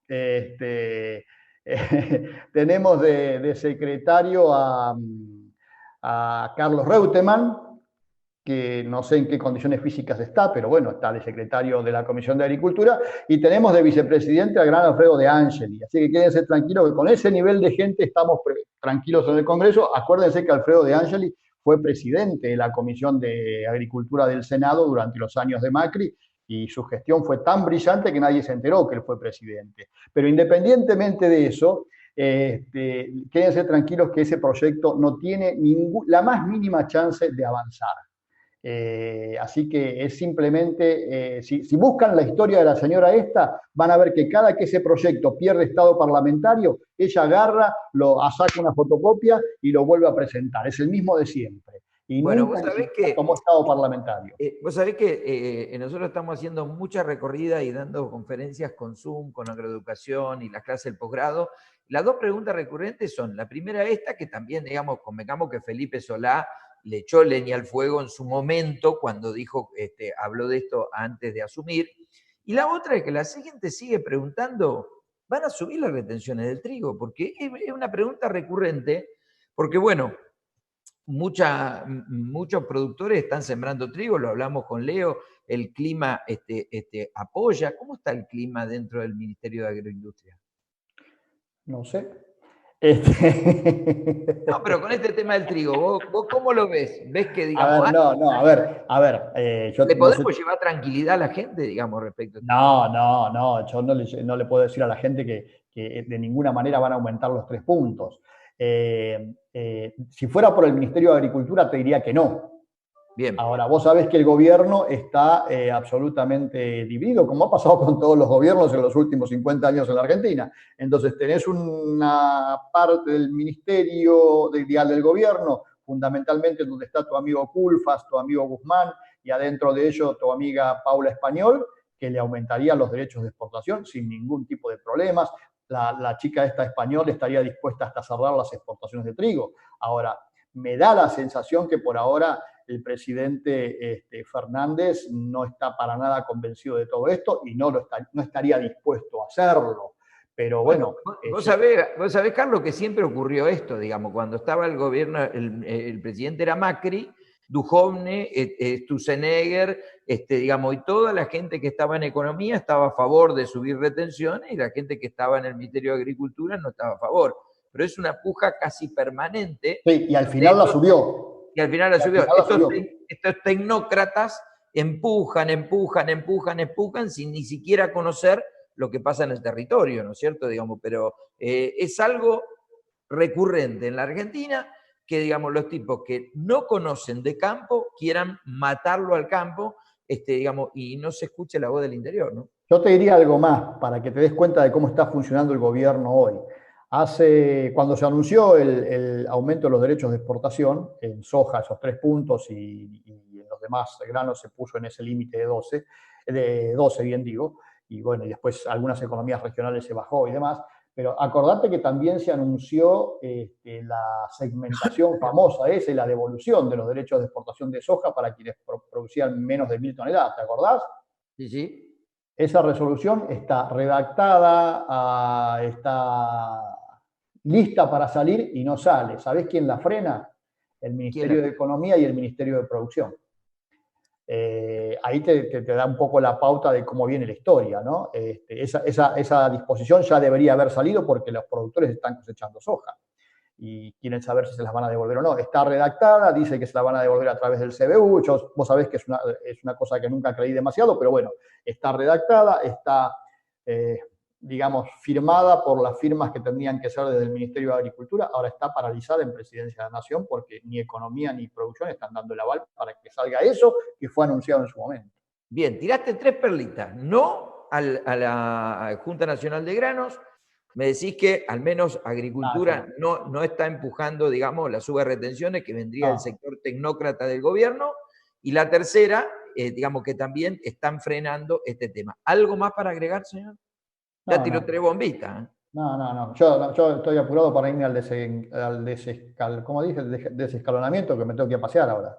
Bueno, perfecto. Bueno, acá me dicen que comente algunas cosas de la economía. Bueno, mira, te comento rápidamente.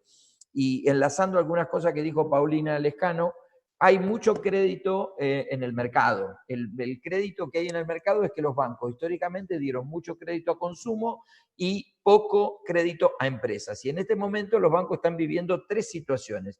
Están recibiendo depósitos en pesos, están cobrando créditos que dieron y no están dando crédito a consumo. Te recuerdo, en los bancos en Argentina 60% del crédito a consumo, 40 empresas. Le sobran plata a los bancos y la van a colocar en el mercado de capitales. Así que si vos tenés una empresa agropecuaria y tenés un aval de una sociedad de garantía recíproca y llevás un cheque a la bolsa, te lo van a descontar a tasa del 5, 10, 15 o 20% anual como mucho. De esa forma la gente se está financiando y bueno, usa distinta metodología. Alguno retiene la soja, alguno la pone a fijar y la vende más adelante, otro utiliza los mercados institucionales para fijar precio. La tasa de devaluación del dólar. La tasa de devaluación del dólar se planchó en mayo. Venían devaluando a un ritmo del 40% anual en abril y en lo que va de mayo están devaluando a un ritmo del 18% anual, con lo cual el gobierno ha puesto un freno de mano al dólar oficial y aquellos que en el imaginario social creen que va a subir el dólar oficial, le digo que están totalmente confundidos. La brecha con el dólar bolsa, que ustedes ven habitualmente, es muy grande, 80%. Es la brecha del miedo, la brecha de la desconfianza. Mi sensación es que, digamos, es una locura comprar dólar bolsa a ese precio, o contado con líquido, o blue, o como le llames. Si tuvieras, canjealo por algún activo que te va a venir muy bien para mejorar la productividad y competitividad de tu empresa. Acá salió el tema de YPF y se armó toda una polémica porque dice, por favor, explayate sobre el tema. Bueno, YPF se ve perjudicada por el barril criollo a $45. ¿Por qué? Porque YPF es exportadora de petróleo. Entonces, lo que está planteando, digamos, el barril criollo a 45 es que YPF cuando exporta a 30, entonces no le conviene, digamos, se ven beneficiadas aquellas petroleras que venden todo en el mercado doméstico. Entonces, digamos, a ver, ¿quién se ve perjudicado? Se ve perjudicado, por ejemplo, la refinadora, que no le dejan importar porque si importo a 30, refino y termino vendiendo más barato. No, tiene que comprar a 45 y le quitan la posibilidad de rentabilizar. Así que YPF no se ve beneficiada por eso. Lo que nosotros tenemos como un mar de dudas es lo siguiente. ¿Cuál es mi mar de dudas? La deuda que vamos a reestructurar son 68.000 millones de dólares. Hay un señor exministro de Economía que tiene apellido compuesto, Prat Gai, digamos, que salió a decir que esta deuda es el 15% del PBI. Eso es falso. El PBI argentino son 315.000 millones de dólares, es mucho más pequeño, se ve que hace mucho que no revisan los números de PBI, entonces es el 20%, digamos, la deuda que estamos renegociando sobre PBI, no el 15%. Y mi impresión es que tanto Alberto Fernández como parte de su equipo no quiere caer en default.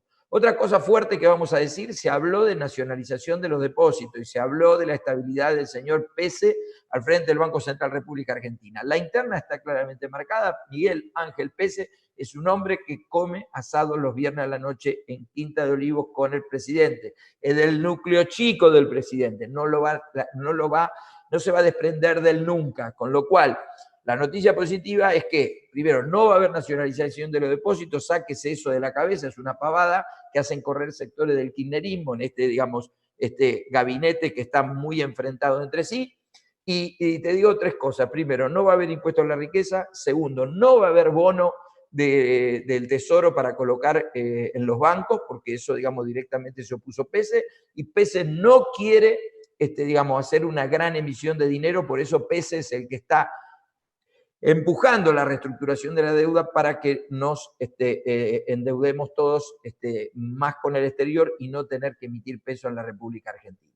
Por otro lado, no vemos devaluación del dólar oficial porque la balanza de pago argentina es positiva, porque básicamente lo que nosotros tenemos es una balanza comercial de 15.000 millones de dólares positiva para este año, esa es la proyección. En segundo lugar, no estamos haciendo viaje al exterior, con lo cual la balanza de turismo ha quedado, digamos, positiva, va a quedar neutra, digamos, no hay salida, y tampoco va a haber salida por pago de intereses de la deuda, ya sea que Argentina arregle o no arregle la deuda. Así que te dejo en claro el tema del dólar oficial. Ponete a pensar seriamente cómo cerrás un precio en dólares aquí, en Chicago, donde quieras, lo podés hacer en cualquier parte, pero tratá de cerrar precio porque me parece que tanto lo que ha dicho Celina, lo que ha dicho, digamos, Antonio, lo que aportó Paulina, lo que aportó Catalina, lo que hablamos con Carlos, es momento de cerrar precios y probablemente si querés dejar abierto el dólar, porque para el dólar oficial se espera una suba punta a punta del año de aproximadamente el 42%. Bueno, esto ha sido mi parte. Yo ahora lo que voy a hacer es al revés, vamos a ir pasando a, digamos, las conclusiones. Así que tiene 2 minutos Paulina Lescano. Empezamos desde Argentina para arriba. Conclusiones de todo lo que escuchaste, de todo lo que viste. ¿Qué te pareció? ¿Te sentiste cómoda? ¿Te sentiste bien? Adelante. Bueno, primero que nada, gracias, porque no dije al principio, gracias a Agroeducación, a Carlos Echepare, que siempre confío en mí. Bueno, saludo al resto de los panelistas, Antonio, un gusto también, Salvador. Y bueno, y quisiera resumir digamos, la exposición con 2 comentarios que tomo de Antonio y de Carlos. Respecto a Antonio, coincido en que es muy importante, en especial en estos escenarios tan turbulentos y en los cuales no tenemos un horizonte que podamos decir pasan un mes y cambia la situación, 2 meses, realmente no hay una certeza. Entonces, en este contexto creo que el productor, más allá que cuando uno habla te dice que a estos niveles no pone precio, creo que tiene que pensar, como remarcó Antonio, en hacer coberturas flexibles, poner pisos, quedarse con posibilidades de capturar subas si es que después se dan en un momento apropiado, asegurar principalmente todos los que son los costos que le permiten seguir operando a través de los años, y bueno, y quizás no es un año para maximizar utilidades, pero sí acotar por completo las posibilidades de pérdida, eso por un lado. Y en relación a esto, lo que dijo Carlos Echepare, que, digamos, no descarta por completo o no puede asegurar de que no van a pensar en aumentar ese 3% de derechos de exportación en trigo y maíz. Entonces, cosa que coincido, es muy difícil poder asegurar que eso no va a pasar, porque lo hemos visto en ocasiones anteriores, en las cuales, a pesar de tener un gobierno que, digamos, que estaba en línea con el sector y demás, tuvimos cambios en las reglas de juego. Entonces, cuando me siento a analizar, siendo productor en Argentina, analizaría la mejor expectativa, la media, la mala, y la peor de todas, la súper malísima. Y ahí veo de qué manera puedo asegurarme evitar una pérdida desconocida. Eso sería mi mensaje. Estar muy atentos, si bien hemos mejorado a nivel comercialización y anticipación en relación a hace 5 años atrás, creo que todavía tienen que seguir avanzando en analizar todos los peores escenarios. Y bueno, les dejo un saludo y bueno, gracias, Salvador. No, gracias a vos. Vamos con Catalina Correa, tus 2 minutos, digamos, a ver, de conclusiones. Yo pienso que hay 2 temas importantes para revisar y vuelvo a los zapatos del comprador, y es en la región el turismo tiene un peso supremamente importante sobre el PIB. Va a ser compleja la reactivación del turismo. En el Caribe, sobre todo, se estima que entre el 40 y el 50% de la población viven del turismo. Otro dato que para mí es importante es que 70% de la población en Nicaragua depende de la economía informal. Entonces, de nuevo, no sabemos qué va a pasar. Yo pienso que la humildad es el punto más importante, y en cuanto a humildad me refiero a no importa quién adivine qué va a pasar el próximo mes, nadie lo sabe. pero hay que actuar de una manera responsable, hay que cubrir el riesgo. Esa es mi conclusión. Bueno, muchísimas gracias, Catalina, y un gusto conocerte y Gracias. espero que todo vaya bien. Ahora es el turno de Celina Mesquida.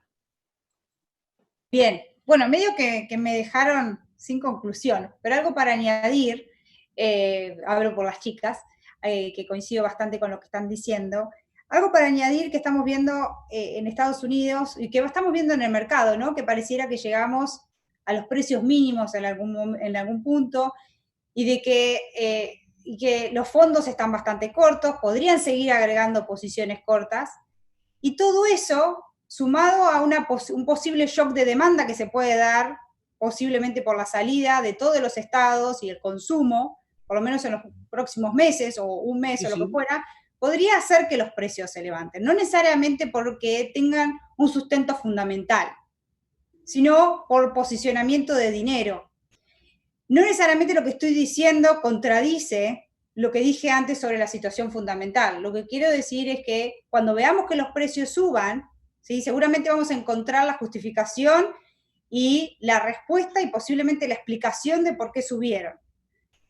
Pero no lo podemos predecir. O sea, la situación fundamental es la que acabamos de comentar, pero hay riesgos, ¿sí? Que independientemente de la cantidad de stocks que vamos a tener, no necesariamente esos stocks están disponibles.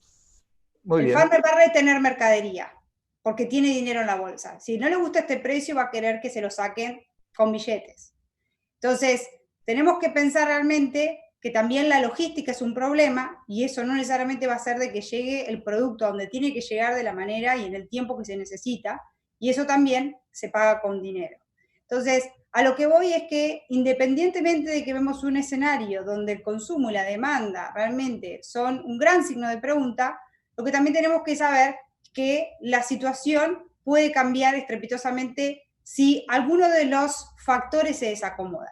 Con esto no estoy diciendo que vamos a volver a la situación inicial de precios, pero sí que tengamos en cuenta de que todo puede suceder y que estemos preparados. Y por eso, una vez más, coberturas flexibles es lo que siempre nosotros hacemos hincapié, y sobre todo utilizar los mercados. No solamente el mercado de Chicago, el mercado de Argentina, y la utilización de ambos permite a veces otros precios que no se pueden capturar directamente entrando en un solo mercado, sino la utilización de ambos permite justamente la utilización de basis y de un montón de estrategias que, bueno, lógicamente eso lo vamos a poder ver uno a uno en la función de, en la manera que ustedes tengan curiosidad por saber cómo utilizarlos.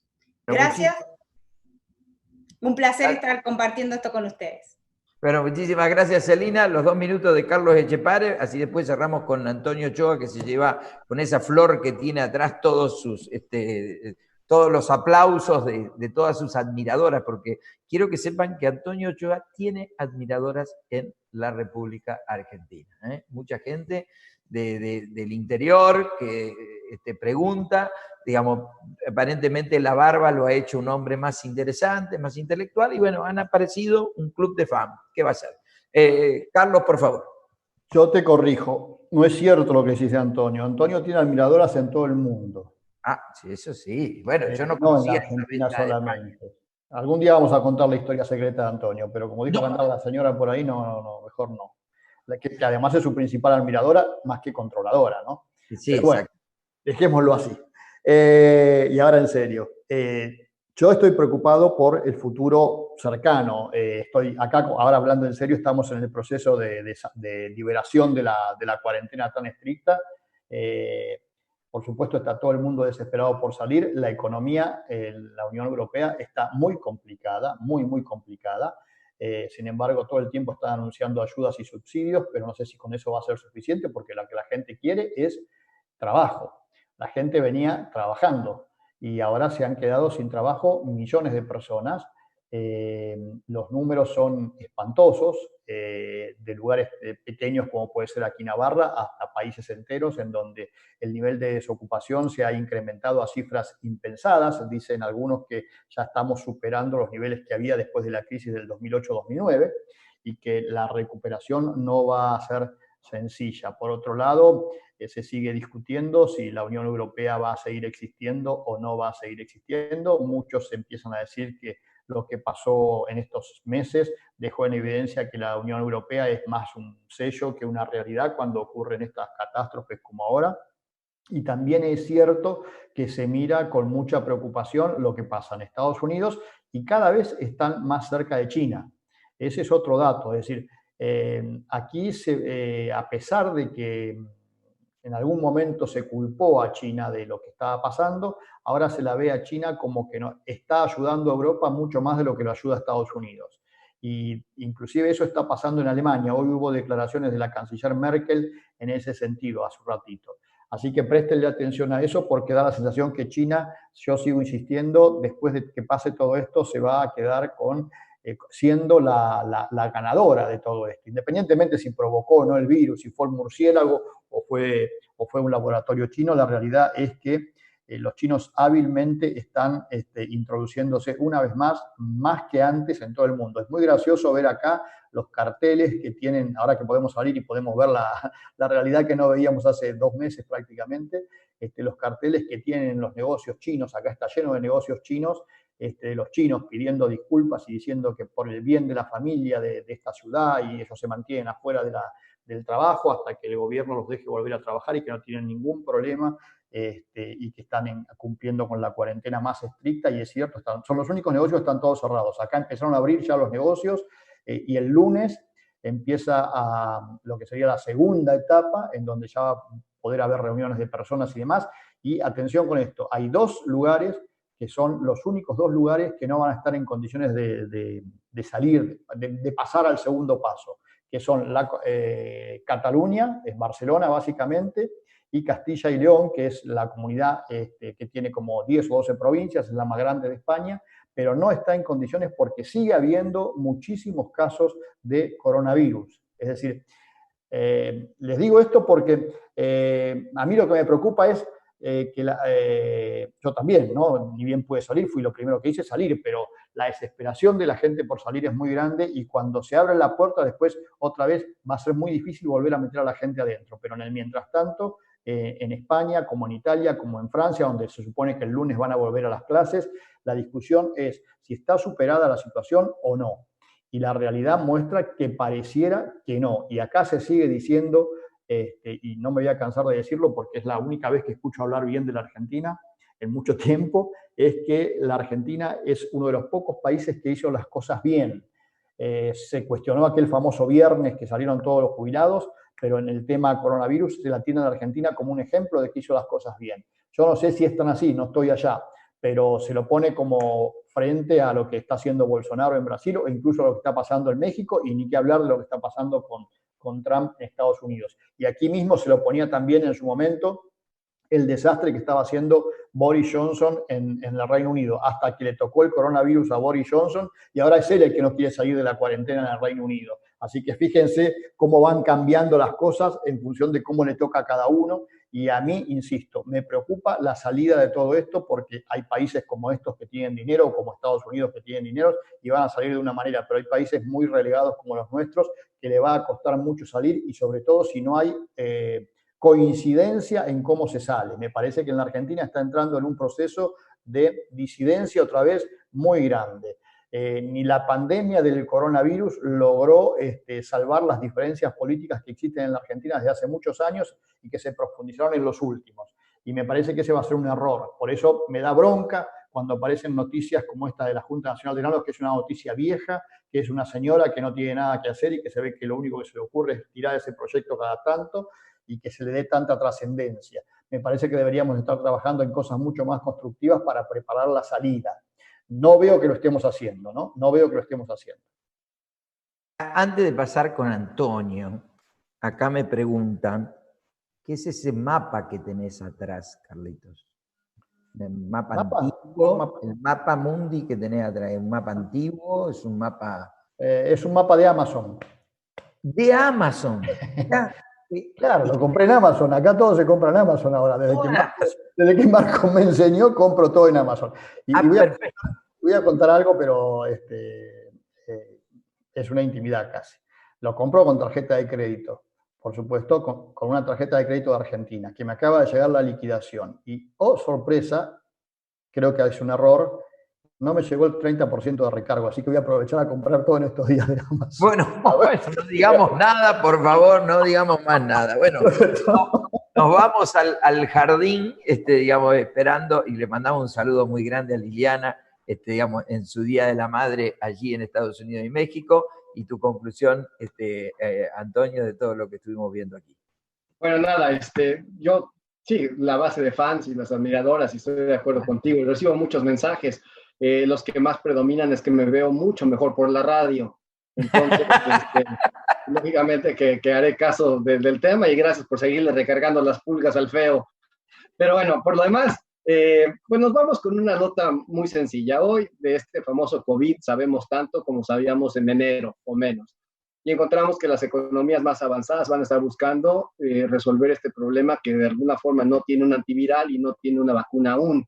El día de hoy, si te pones a ver las empresas farmacéuticas que están saliendo a la vanguardia de las cotizaciones en los precios que están teniendo en Nueva York, la mayoría de ellas tienen que ver con qué tan rápido pueden pasar a la siguiente fase de exploración. Hay alguna que el día de hoy, por parte del laboratorio de Moderna, está entrando en fase 2. Es una que viene además con el patrocinio del doctor Fauci, que se ha convertido de momento como que en la eminencia del tema de la virología aquí en Estados Unidos, parte de la fuerza de trabajo que tiene el presidente Trump para atacar todos estos temas. Queremos ver historias de éxito, queremos ver que la situación de nuestra reclusión sea resuelta pronto, pero tengamos mucho cuidado, porque cuando salimos con este rencor por querer salir, podemos encontrarnos en una situación adversa muy rápidamente si no tenemos mucho cuidado. Es difícil encontrar, lo dice en acciones el señor Warren Buffett recientemente, algún lugar en donde tengas una condición natural para poder retomar tu vida. Y si te fijas, el señor Buffett ha vendido todas sus acciones en las empresas que tienen que ver con las aerovías. Entonces, si tú no tienes comunicación en un avión y este señor está reconociendo a su edad que no hay futuro, de alguna forma, algún tipo de caso le tienes que hacer. Estemos pendientes de todo este tipo de cosas, y más allá de todo, yo la invitación que te hago a tener de aquí en adelante, mientras esto no regrese a una nueva normal, son territorios que no reconocemos, escenarios que no vamos a poder cuantificar, ni calificar, ni pronosticar. Se vale decir no sé, y el tema es decir necesito enterarme. La tarea de hoy es filtrar toda la información que tenemos para saber tomar decisiones alrededor de algo que realmente nos lleve a algún conducto o algún camino que simplemente nos permita establecer pilares de acción sobre cosas que sí podemos controlar y son cada vez menores.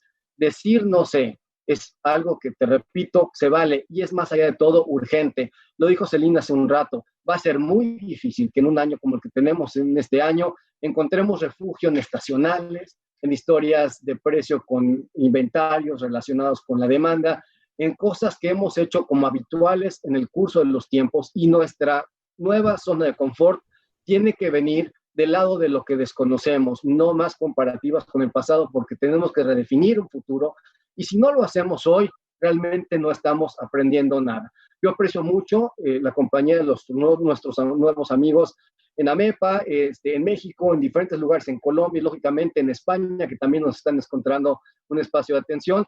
Y agradezco mucho también los esfuerzos que hace Agroeducación para tratar de filtrar toda esta información y tener a la base de gentes que más capacidad tienen de poder presentarte una opinión que no es el dominio de la razón, es simplemente una más que te pueda tener una situación de más certeza en tu toma de decisiones hacia adelante. Es de que me gusta el tema de Agroeducación porque todos los días inventan cómo poner la realidad de lo que más cotidiano es en servicio de quien lo está observando. Yo les digo, ya casi es sexy viernes, lo empezaremos a celebrar desde este jueves, nos ponemos floreados, nos ponemos alegres, siempre lo hemos sido, siempre lo seremos, y lo hemos dicho muchas veces, no sabemos cuándo vamos a salir de esta, pero vamos a salir. Así es de que nos vemos pronto, y de mi parte, un abrazo para todos y para todas, un placer compartir con ustedes. Bueno, para mí que me toca cerrar, agradecer al equipo de Agroeducación, porque estamos en esto que ustedes ven aquí es el estudio mayor, como verán, digamos, tenemos la cal con la computadora de agroeducación, el termo con agroeducación, atrás está Marco, está Fernando, están todos los chicos que hacen toda la técnica, digamos, y que permanentemente nos posibilitan estar aquí en el aire. A la tarde vamos a tener otra salida para el interior de la República Argentina. Mañana tenemos también otra reunión de posgrado, en donde Andrea Gentile está denodadamente trabajando para todo lo que tiene que ver con los preparativos, los profesores y todo el material para la gente. Bueno, Marcos que nos coordina a todos, porque bueno, nosotros no podríamos estar aquí al aire si no está Marcos coordinándonos permanentemente, y decirle a la gente que sí, que vamos a salir con un nuevo producto, que vamos a seguir acompañándolos en esta etapa. En Argentina nosotros estamos por presentar el material de lo que son las proyecciones 2021 y 2022, perdón, 2020 y 2021. Lamentablemente tengo que decirles que la salida en Argentina va a ser una L. O sea, no hay, digamos, en los 4 motores que tiene el PBI, que es consumo privado, consumo público, inversión y exportación, y bueno, ustedes mismos lo han dicho, no han encontrado digamos, ningún motivo para que el precio de la soja salte a la suba, ni que el maíz salte a la suba, ni que el trigo tenga una suba explosiva, con lo cual las exportaciones no van a ser muy distintas a las del año pasado. Los precios probablemente, digamos, sería buenísimo que sean iguales a los del año pasado, y el 2021 tampoco se espera una mejora, con lo cual, como está la situación actual, Argentina va a tener una caída de PBI de aproximadamente 9%, y alguna recuperación del 3% el año que viene, que seguramente vendrá por algo más de inversión que no es que viene inversión, viene reposición de activos de uso. Con lo cual, si uno me dice, Salvador, ¿dónde estamos parados? Yo te invitaría a que te suba al DeLorean, ¿se acuerdan? El auto de Volver al Futuro, y en lugar de ir al futuro, volvamos al pasado, porque vamos a volver al mismo PBI que teníamos en el año 2007. O sea, este COVID nos va a hacer retroceder 14 años, y probablemente lo mejor que podés hacer en tu empresa es trabajar en productividad, competitividad. Como dice mi amigo Diego Palomeque, ponete las botas para ir al campo, pero después ponete los zapatos de gamuza para trabajar en el mercado financiero y obtener recursos, para sacar $10, $5, $20 más en el mercado del futuro. Muchas veces ganás más sacándole algunas chirolas al mercado del futuro que lo que ganás en el lote, pero todo suma, todo, digamos, aporta, y trata de, digamos, ser productivo, tener bien el lote, tener buenas semillas, tener buenos fertilizantes, y no te confíes tanto, digamos, cuando estás en la comercialización. No te confíes en que sos dueño de la verdad y que el precio va a subir y todo eso. Trata de asegurar precio y trabajar en materia financiera. Tenemos una ventaja, que tenemos una anomalía de mercado por el cual hoy tenemos tasas bajas. Aprovechalas. Aprovechá esas tasas bajas. Al señor de la lechería le decimos que también aproveche esas tasas bajas, que tampoco se vuelva recontraloco. Este es un buen momento para a lo mejor ser más productivo en el tambo, y hay que comprar más vacas para poner en ordeñe. Al hombre de que está en la cría, hoy vendiendo 2 terneros, se compra una vaca con garantía de preñez. Aquel que está en la cría y tiene que ir a vender, que venda, porque 100 mangos es un preciazo. Pronto van a aparecer todos los terneros, va a terminar vendiéndolo a 90. Que nadie quiera hacerse el Batman. Cierren precio, cierren rentabilidad y déjense asesorar por digamos, la gente que está, tanto en la parte productiva, que sé que a eso le ponen mucho foco, pero empiecen a mirar lo que pasa con los precios, porque ahí tienen otra fuente inagotable de recursos. De mi parte, gracias a todos. Llamó muchísima gente, no pudimos pasar todos los mensajes, más de 400 personas conectadas. Gracias a Catalina, gracias a Celina, gracias a Leo que ya se fue, gracias a Paulina, gracias a Carlos, gracias a Antonio. Voy a decir lo que digo siempre, me la hicieron muy fácil. Y gracias a toda Agroeducación, y mañana a los que puedan los esperamos en el posgrado, que ahí vamos a estar todos de nuevo. Chau, chau, nos vemos.